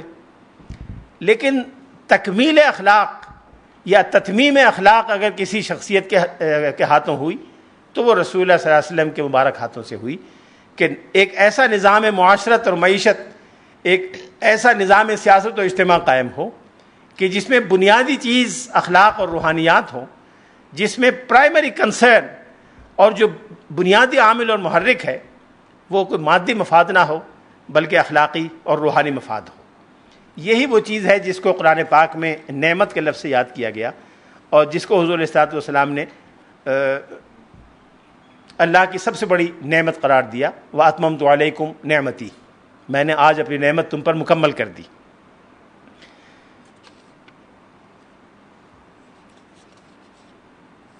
علم حدیث و سیرت اس کے بارے میں کئی مرتبہ بات ہوئی، میں نے کئی بار اشارہ کیا۔ ابتدا میں حدیث اور سیرت جیسا کہ عرض کر چکا ہوں، ان دونوں کے درمیان بہت سی چیزیں مشترک رہیں اور آج بھی بہت سے موضوعات مشترک ہیں، لیکن ایک چیز ان دونوں کا کنٹریبیوشن ہے جو پوری انسانی تہذیب و تمدن کے لیے ہے، وہ یہ کہ علم سیرت اور حدیث نے علم تاریخ کو جنم دیا۔ علامہ شبلی نعمانی نے سیرت النبی کے مقدمے میں بڑی تفصیل سے اس بات کو بیان کیا ہے کہ مسلمانوں سے پہلے دنیا میں تاریخ کا تصور کیا تھا اور مسلمانوں کے بعد تاریخ کا تصور دنیا میں کیا آیا ہے۔ محدثین اور سیرت نگاروں نے تاریخ نویسی کے کون سے معیارات قائم کیے ہیں جن تک آج انسان نہیں پہنچ سکا۔ یہ عجیب بات ہے کہ مشرقی اور مغربی ناقدین اسلام سیرت نگاروں پر تنقید کرتے ہیں، مورخین اسلام کا ناقدانہ مطالعہ کرنے کا دعویٰ کرتے ہیں۔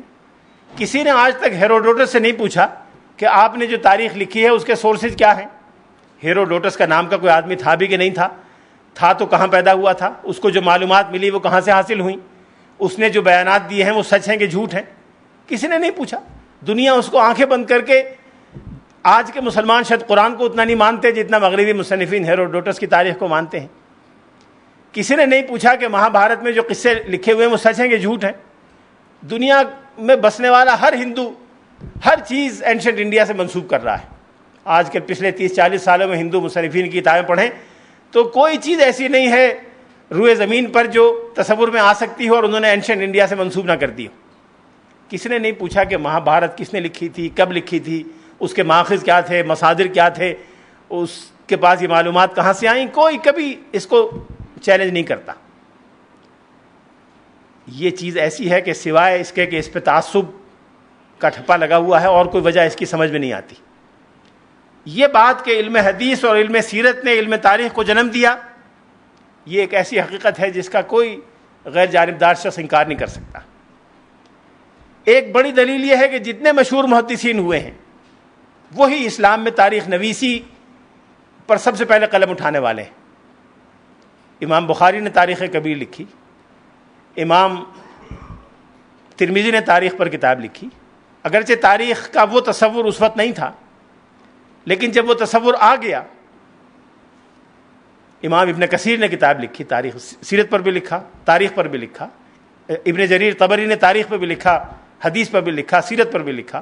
تب مفسر بھی تھے، مورخ بھی تھے اور فقیہ بھی تھے۔ گویا علم تاریخ کا آغاز ارباب سیرت اور محدثین کی گود میں ہوا۔ انہوں نے فن تاریخ کو گودوں میں کھلایا اور پال پوس کے تیار کیا۔ اس لیے جو نہج تاریخ کی مسلمانوں میں پیدا ہوئی، جو اسلوب مسلمانوں میں سامنے آیا، اس میں محدثین کی احتیاط پسندی اور ارباب سیر کی جزیات نگاری دونوں چیزیں شامل تھیں۔ ارباب سیر کی دلچسپی تھی کہ سیرت کے بارے میں زیادہ سے زیادہ جزیات کو جمع کریں۔ محدثین کی بڑی دلچسپی یہ تھی کہ انتہائی احتیاط کا جو معیار انسانی تصور میں آ سکتا ہے وہ قائم رکھا جائے، اور احتیاط میں جہاں ذرہ برابر شبہ کا امکان ہو اس چیز کو نظر انداز کر دیا جائے۔ ان دونوں چیزوں کو جمع کر کے مورخین اسلام میں سے بہت سو نے تاریخ لکھنے کا بیڑا اٹھایا۔ پھر قرآن نے علم تاریخ کو عالمگیریت سے آشنا کیا۔ اسلام سے پہلے مختلف قوموں کی تاریخ پر تو کچھ مل جاتا ہے، فلاں قبیلے کی تاریخ، فلاں قوم کی تاریخ، فلاں ملک کی تاریخ، لیکن قرآن ایسی کتاب ہے جس نے مختلف اقوام کا تذکرہ کیا ہے اور پوری انسانیت کے نشیب و فراز کو، پوری انسانیت کے عروج و زوال کو اپنا موضوع قرار دیا ہے۔ انسانوں کا عروج کن قواعد کی بنیاد پر ہوتا ہے، قوموں کا زوال کن اصولوں کی بنیاد پر ہوتا ہے، کن محرکات اور اسباب کی بنیاد پر ہوتا ہے۔ یہ چیزیں قرآن پاک نے پہلی مرتبہ مورخین کے سامنے رکھیں، جن سے محدثین اور سیرت نگاروں نے کام لیا اور علم تاریخ کو ایک نئی عالمگیر جہت انہوں نے عطا کی۔ ایپسٹیمولوجی کیا ہے، ذرائع علم کیا ہیں، نبوت کیا ہے، علم حضوری اور علم حصولی کیا ہے، یہ مسائل سب سے پہلے محدثین اور سیرت نگاروں نے اٹھائے۔ یہ وہ چیز ہے جس کو ہم کلامیات سیرت کہہ سکتے ہیں، اور اس پر ایک الگ گفتگو میں انشاءاللہ بات ہوگی۔ اب مختصر طور پر ایک دو چیزوں کی طرف اشارہ کرنا ہے، وہ یہ کہ مطالعہ سیرت کی اہمیت غیر مسلموں کے لیے کیا ہے، ضرورت پر تو بات ہو گئی. اس کے علاوہ اہمیت بھی ہے. بعض اوقات چیز کی اہمیت نہیں ہوتی, ضرورت ہوتی ہے آپ کو. بھوک لگی ہے, پانی پینا ہے, کوئی اہمیت پانی کی نہیں ہے لیکن آپ کی ضرورت ہے. بعض اوقات چیز کی بڑی اہمیت ہوتی ہے لیکن آپ کی ضرورت نہیں ہوتی. پاکستان کے لیے بڑا اہم ہے کہ یہاں بہت ساری چیزیں ہوں, چاہے مجھے اور آپ کو شخصاً ضرورت نہ ہو. اس لیے ضرورت اور چیز ہے, اہمیت اور ہے. مطالعہ سیرت کی تہذیبی اہمیت پر بات کرتے ہیں. سب سے پہلے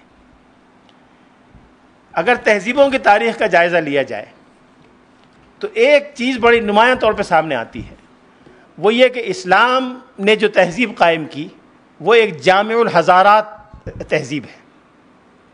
وہ تمام تہذیبوں کی جامع ہے اور تمام تہذیبوں کی روح, ان کا خلاصہ اور عطر اسلام کی تہذیب میں آیا ہے. محل وقوع کے اعتبار سے دیکھیں, ابن خلدون نے اس پر بڑی تفصیل سے بات کی ہے مقدمے میں, کہ اسلام کا مرکز جغرافیائی اعتبار سے روئے زمین کا ناف ہے, ناف زمین, اسی لیے کعبے کو کہا جاتا ہے. روئے زمین کے مرکز میں اسلامی تہذیب ہے, اور جہاں جہاں اسلامی تہذیب کا کور ہے, اور اگر اسلامی تہذیب کا کور اس کو قرار دیا جائے جہاں جہاں صحابہ کرام کے ہاتھوں اسلام پہنچ گیا, وہاں سے روئے زمین کے ہر علاقے کا فاصلہ یکساں ہے. صحابہ کرام نے اسلام کے پرچم کو جہاں جہاں بلند کر دیا, اس علاقے پہ اگر ایک رنگ ہرا رنگ کر دیا جائے اور پورے روئے زمین کا جائزہ لیا جائے تو یہ علاقہ اس کے مرکز میں واقع ہوتا ہے, اور وہاں سے اسلام کی روشنی کرۂ ارض کے ہر پہلو پر یکساں فاصلے سے پہنچ سکتی.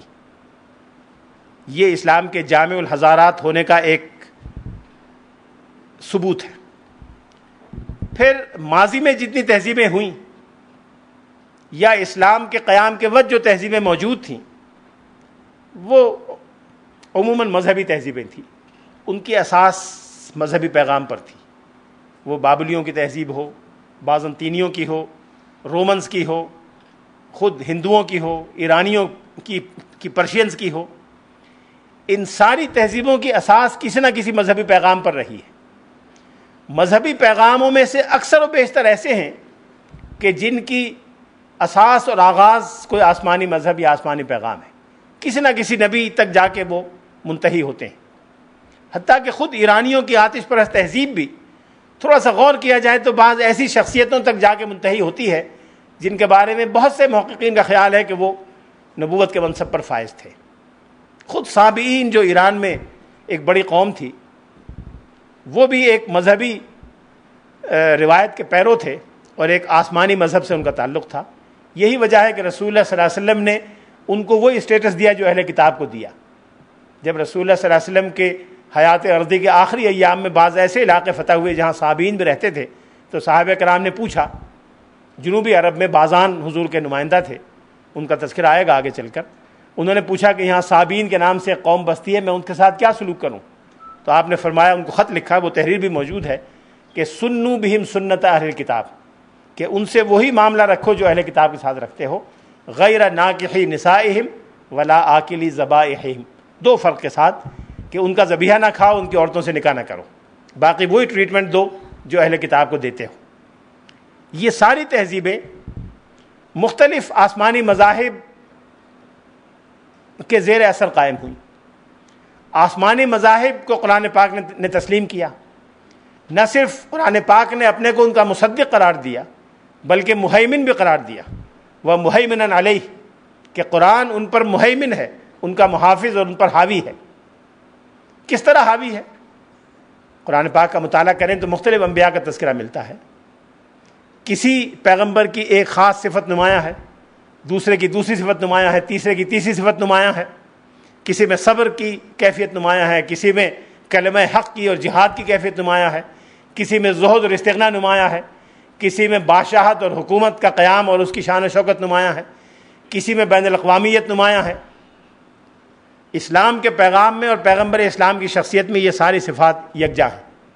بین الاقوامیت بھی ہے, استغنا اور زہد بھی ہے, عالمگیریت بھی ہے, صبر بھی ہے, جہاد اور کلمہ حق بھی ہے. اور وہ ساری صفات جو قرآن کے بیان کردہ 26 انبیاء میں انفرادی طور پر پائی جاتی ہیں, وہ رسول اللہ صلی اللہ علیہ وسلم کی ذات گرامی میں یکجا انفرادی طور پر ملتی ہیں. پھر بقیہ آسمانی کتابوں کے جو بنیادی خصائص ہیں، کسی کتاب کی خصوصیت یہ ہے کہ اس کا قانون بڑا سخت ہے، جو لا کی پروویژنز ہیں بڑی سیویئر ہے، اس لیے کہ اس قوم کو اسی طرح کے قانون کی ضرورت تھی۔ کسی کتاب کا خاصہ یہ ہے کہ اس میں قانون کے جو ہائر مورل آئیڈیل ہیں، برتر اخلاقی اساس ہے قانون کی، اس کو نمایاں کیا گیا ہے۔ کسی کتاب کی صفت یہ ہے کہ اس میں تعلق مع اللہ کو زیادہ بیان کیا گیا۔ کسی کتاب کی خصوصیت یہ ہے کہ اس میں مناجاتیں کر کے اللہ کے حضور اپنی بندگی کے احساس کو نمایاں کرنے پر زور دیا گیا۔ قرآن پاک میں یہ ساری چیزیں ہیں۔ قرآن پاک میں سخت احکام بھی ہیں، نالائقوں کے لیے احکام سختی ہونے چاہیے۔ قرآن پاک میں مناجاتیں بھی ہیں۔ قرآن پاک کے پیغمبر نے جو مناجاتیں اور دعائیں سکھائی ہیں، اس کا مقابلہ دنیا کی کسی قوم میں کوئی اور روایت نہیں کر سکتی۔ مولانا ابوالحسن ندوی کی ایک چھوٹی سی کتاب ہے، ہم نے دعویٰ اکیڈمی میں شائع کی تھی، سیرت نبوی دعاؤں کے آئینے میں۔ اس میں مولانا نے یہ بتایا تھا کہ دعاؤں کی کیا حیثیت ہے اور سیرت النبی پر کس طرح سے اثر روشنی پڑتی ہے، دعاؤں کے ذریعے حضور کی شخصیت کو کیسے دیکھا جائے۔ دلچسپ چھوٹی سی کتاب ہے۔ یہ ساری چیزیں قرآن پاک میں موجود ہیں۔ اس لیے اگر ان تہذیبوں کی روح قرآن پاک میں موجود ہے، جن پیغاموں پر وہ تہذیبیں قائم تھیں اس کی روح قرآن پاک میں محفوظ ہے، تو قرآن پاک سے جو تہذیب ابھرے گی وہ ساری تہذیبوں کی جامع قرار پائے گی۔ پھر قرآن پاک اپنے بارے میں ایک چیز اور جو بار بار کہتا ہے، جو مغربی مستشرقین کی سمجھ میں نہیں آئی۔ قرآن پاک یہ کہتا ہے کہ آسمانی وحی کا تسلسل ہے۔ جس طرح تورات، انجیل، زبور کتاب تھی، میں بھی ایک کتاب ہوں۔ ہر مستشرق، پچھلے 8-10 دنوں میں بہت سی کتابیں مستشرقین کی دوبارہ دیکھنے کا اتفاق ہوا، ہر مستشرق شکایت کرتا ہے کہ مسلمانوں نے جب رسول اللہ صلی اللہ علیہ وسلم کو آئیڈیلائز کیا تو حضرت موسیٰ کی طرح پیش کرنے کی کوشش کی، حضرت عیسیٰ کی طرح پیش کرنے کی کوشش کی۔ بھائی محدثین نے کیا کوشش کی؟ تو قرآن ہی کہتا ہے، خود رسول اللہ نے کہا کہ میں انہی کے پیروکار ہوں، انہی کے نمونے کو لے کر چلنے والا ہوں۔ قرآن پاک کا صفحہ صفحہ ان پیغمبروں کے تذکرے سے بھرا ہوا ہے۔ اس لیے یہ تو وہ چیز ہے جو ہر مسلمان کے رگ و پے میں ہے۔ اس سے پتہ چلا کہ اسلامی تہذیب جامع الحضارات ہے، جغرافیائی محل وقوع کے اعتبار سے مرکزی حیثیت رکھتی ہے، تمام ان آسمانی مذاہب اور پیغامات کی جامع ہے جن کی بنیاد پر تہذیبیں قائم ہوئیں، قدیم مذاہب کے تسلسل میں ہے۔ اور اس سے بڑھ کر اہم چیز، اسلام سے پہلے کی جو تہذیبیں ہیں اور اسلام سے بعد کی جو تہذیبیں ہیں، ان دونوں کے درمیان اگر کوئی نقطہ وصل ہے تو وہ اسلامی تہذیب ہے۔ اس نقطہ وصل ہونے کو مغربی مصنفین بھی تسلیم کرتے ہیں۔ سارٹن نے اس پر بڑی بحث کی ہے اور کئی لوگوں نے اس پہ لکھا ہے۔ یہ بات کہ اگر اسلامی تہذیب نہ ہوتی تو جدید تہذیبوں کا ربط ماضی کی تہذیبوں سے نہیں ہو سکتا تھا، ماضی کی تہذیبوں کا ورثہ جدید تہذیب تک منتقل نہیں ہو سکتا تھا۔ یہ بات بہت سنی، علامہ اقبال نے اپنے خطبات میں اس طرف اشارہ کیا ہے اور اس کی طرف بڑے عالمانہ اشارے کیے ہیں کہ اسلامی تہذیب کا تہذیبی رول کیا ہے۔ تہذیبی رول یہ ہے کہ جدید تہذیب وجود میں نہیں آ سکتی تھی اگر اسلامی تہذیب نہ ہوتی۔ اس تہذیب کا آغاز رسول اللہ صلی اللہ علیہ وسلم کی ذات گرامی سے ہوا اور اس کی اساس مدینہ منورہ ہے۔ اس کی اساس وہ تہذیب اور ثقافت ہے جو ہجرت کے بعد قائم ہوئی۔ اس لیے اس تہذیب کو سمجھنے کے لیے ضروری ہے کہ رسول اللہ صلی اللہ علیہ وسلم کی سیرت کا مطالعہ کیا جائے۔ ایک علمی اہمیت مطالعہ سیرت کی، ابھی ہم عرض کر چکے ہیں کہ اسلام ایک نئے دور کا آغاز تھا، اس نے ایک نئی تہذیب کو جنم دیا۔ اس نئی تہذیب کی جن چیزوں پر اساس تھی اس میں عالمگیریت کا تذکرہ ہو چکا ہے، مساوات بشر کا تذکرہ ہو چکا ہے۔ تیسری اہم چیز یہ تھی جو علمی اعتبار سے انسان کی علمی اور فکری تاریخ میں بڑی اہمیت رکھتی ہے، شاید ایک نقطہ تحول ہے، ایک ٹرننگ پوائنٹ ہے انسانی تاریخ میں، انسان کی فکری تاریخ میں، وہ یہ کہ قرآن پاک اور رسول اللہ صلی اللہ علیہ وسلم نے پہلی مرتبہ عقل اور نقل کے درمیان ایک توازن پیدا کیا۔ ماضی میں یا تو عقل پر زور تھا اور نقل کو لوگوں نے بھلا دیا، یونانیوں کی مثال ہمارے سامنے ہے، یا نقل پر زور دیا اور عقل کو بھلا دیا، ہندوؤں کی مثال ہمارے پڑوس میں ہے۔ اس لیے نہ مجرد نقل کی بنیاد پر کوئی کھڑا ہو سکا، نہ مجرد عقل کی بنیاد پر۔ اسلام نے پہلی مرتبہ عقل اور نقل ان دونوں کے درمیان ایک توازن قائم کیا۔ پھر ایک بدوی معاشرے کو، ایک خالص بدوی معاشرے کو حضور نے ایک ایسا عالمگیر، عالمانہ، عاقلانہ اور مہذب معاشرہ بنا دیا جو عقل اور نقل دونوں کے تقاضوں کو کامیابی سے لے کے چلا اور دنیا کے گوشوں میں اس نے پہنچا دیا. افتراق رنگ و نسل اور تمیز عنصری کو ختم کر کے ایک ایسی مساوات بشر قائم کر دی جس سے بڑھ کر نمونہ آج تک پیش نہیں کیا جا سکا، جس میں یہ حکم دیا گیا کہ اگر ایک ناک کٹا ہوا حبشی غلام بھی امیر ہو تو اس کی اسی طرح پیروی کرو جیسے ابو بکر و عمر کی پیروی کرتے ہو. یہ بات آج تک دنیا حاصل نہیں کر سکی. آج بھی دنیا میں سارے دعووں کے باوجود کچھ لوگوں کو ویٹو حاصل ہے، کچھ لوگ زیادہ مساوات رکھتے ہیں بنسبت اوروں کے. پھر ایک بڑی بنیادی چیز جو علمی تاریخ میں بڑی اہمیت رکھتی ہے وہ یہ کہ حضور علیہ الصلوۃ والسلام نے توحید کا حقیقی مفہوم لوگوں کی رگ و پے میں اس طرح سے جاگزین کر دیا کہ کوئی بڑی سے بڑی گمراہی، بڑی سے بڑی آفت، بڑی سے بڑی مصیبت اس ایمان کو متزلزل نہیں کر سکی. یہ نہ اسلام سے پہلے ہوا نہ اسلام کے بعد ہوا.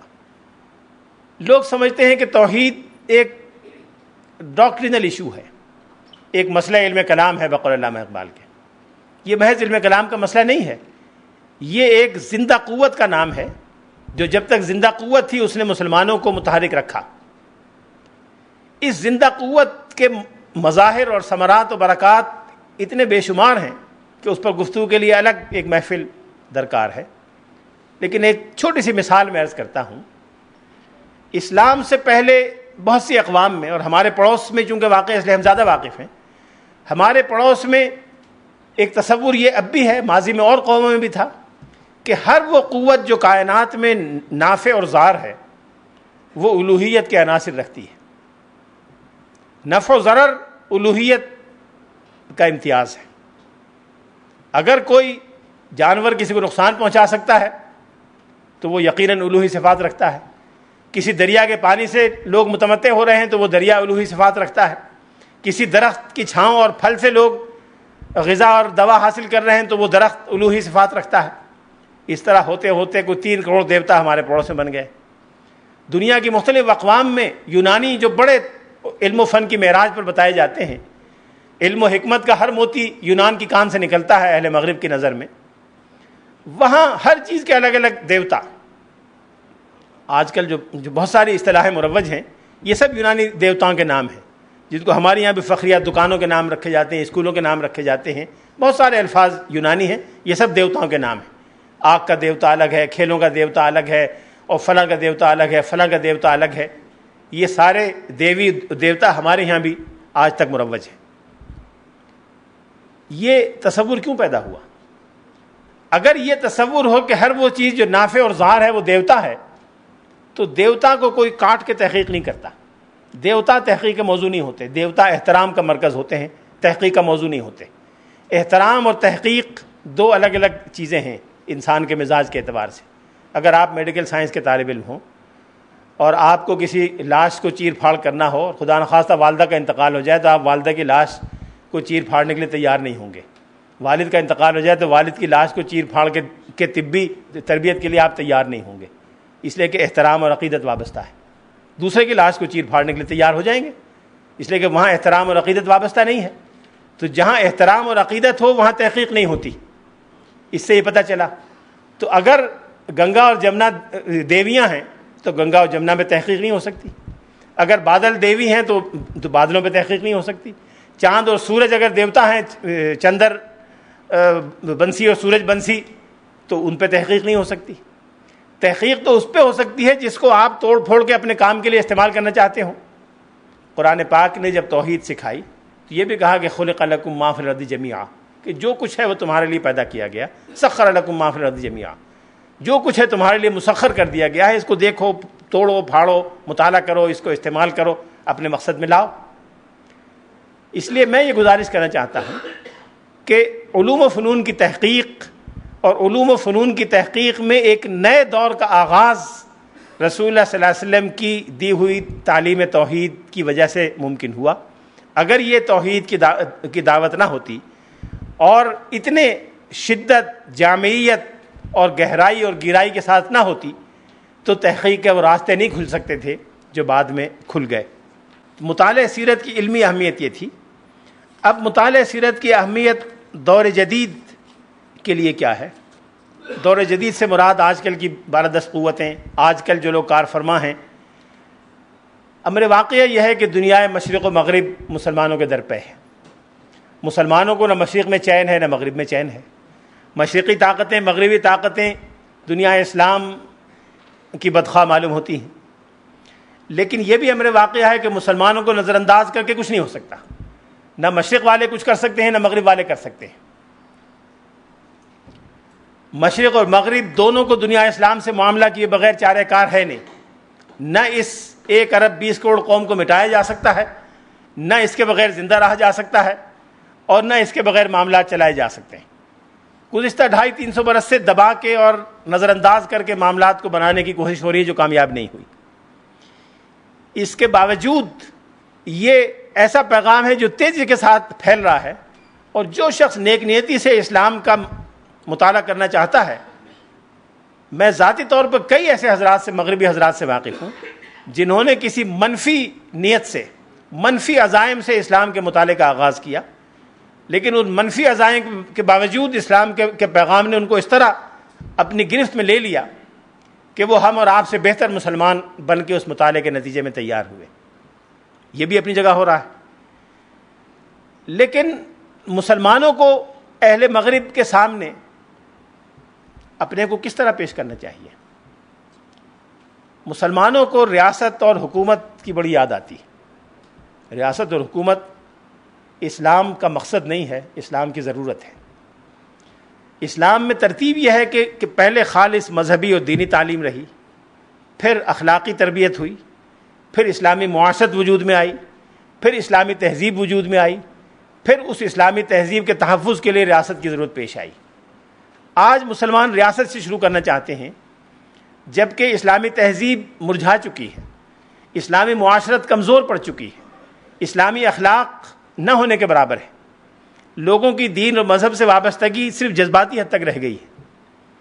جب مسلمان آغاز کرنا چاہتے ہیں انتہا سے، تو مسلمانوں کے لیے بھی مسائل پیدا ہوتے ہیں، دوسروں کے لیے بھی اس کو ہضم کرنا مشکل ہوتا ہے۔ پھر جو مسلمانوں کا ملی ضمیر اور اجتماعی خمیر ہے، اس کی بنیاد مذہب ہے، چاہے کوئی ظاہر میں کتنا ہی سیکولر معلوم ہو، لا مذہب معلوم ہو، لیکن اس کا ضمیر اور خمیر مذہب کی اساس سے اٹھا ہے۔ کبھی نہ کبھی مذہبی اساس اس کی سامنے آتی ہے اور اس کا مظاہرہ ہوتا ہے۔ اس لیے مغرب اور مشرق کی طاقتوں کے لیے ناگزیر ہے کہ دنیا اسلام کے مزاج اور ضمیر اور خمیر کو سمجھنے کے لیے اساس کا مطالعہ کریں۔ اساس اور بنیاد قرآن مجید، سنت اور سیرت، یہ 3 چیزیں ہیں۔ اس اساس کا مطالعہ کیے بغیر مسلمانوں سے کوئی معاملہ ان کے لیے کرنا ممکن نہیں ہے۔ اور یہ بات خوشی کی ہے کہ اب مغرب میں سیرت کا مطالعہ سنجیدگی سے ہو رہا ہے۔ پرانے تعصبات، اس پر آگے گفتگو میں بات ہوگی، پرانے تعصبات ایک ایک کر کے ختم ہو رہے ہیں یا کم از کم کمزور پڑ رہے ہیں۔ کچھ لوگوں کو یہ احساس ہو گیا کہ پرانے تعصبات کو علمی اعتبار سے سسٹین نہیں کیا جا سکتا، اس لیے زیادہ حقیقی اور زیادہ بہتر مطالعے کی طرف وہ آ رہے ہیں۔ آخری بات، مطالعہ سیرت ایک روحانی ضرورت بھی ہے۔ روحانیات میں بنیادی سوال ہر مذہب میں یہ رہا ہے کہ جز کل کی طرف لوٹنا چاہتا ہے، فرد اپنے خالق اور مالک کی طرف رجحان رکھتا ہے اور اس سے ملنا چاہتا ہے، جس کو آپ وصال کے لفظ سے یاد کریں، لقاء کے لفظ سے یاد کریں، من احب لقاء اللہ احب اللہ لقاءہ۔ لیکن یہ جز کا کل کی طرف لوٹنا، اس کی شکل کیا ہو؟ اس کی بنیادی شکل تو ذات باری سے تعلق اور محبت ہے۔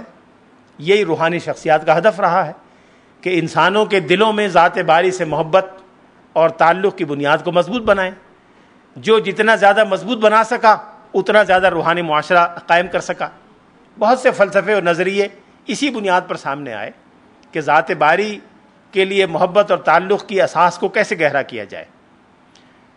دنیا کے مختلف مذاہب واسطوں کی تلاش میں رہے، مظاہر کی تلاش میں رہے، کوئی بتوں کے ذریعے پہنچنا چاہتا تھا، کوئی صفات کے ذریعے پہنچنا چاہتا تھا، کوئی کسی اور ذریعے پہنچنا چاہتا تھا. لیکن یہ بات کہ ذات باری سے محبت کا ایک مظہر ہے وہ ذات رسالت مآب سے محبت ہے. قل ان کنتم تحبون اللہ فاتبعونی. حضور کا اتباع، ذات رسالت مآب کا اتباع، ذات باری سے محبت کا واحد طریقہ اور واحد ثبوت ہے. یہ ایک ایسی کنجی ہے جو قرآن پاک نے روحانی کامیابی کے لیے دی ہے اور جو سیرت کے مطالعے کو انسانوں کے لیے ناگزیر کرتی ہے. میں اپنی گفتگو ختم کرتا ہوں. یہ مختصر اشارات تھے سیرت کے مطالعے کی اہمیت اور ضرورت پر. کل انشاءاللہ گفتگو ہوگی علم سیرت کے ایک عمومی تعارف پر. عمومی تعارف میں کئی چیزیں آج بھی آ گئیں، لیکن سیرت اتنا بڑا وسیع میدان ہے کہ اس سے زیادہ بھرپور تعارف کی ضرورت ہے. کل کی گفتگو سے اندازہ ہوگا کہ سیرت کا اسپیکٹرم یا کینوس کتنا وسیع ہے. جو میں نے کہا کہ ایک لینڈ اسکیپ ہے پورا، تو وہ لینڈ اسکیپ میں آپ کے سامنے رکھنے کی کوشش کروں گا. وآخر دعوانا ان الحمد للہ رب العالمین.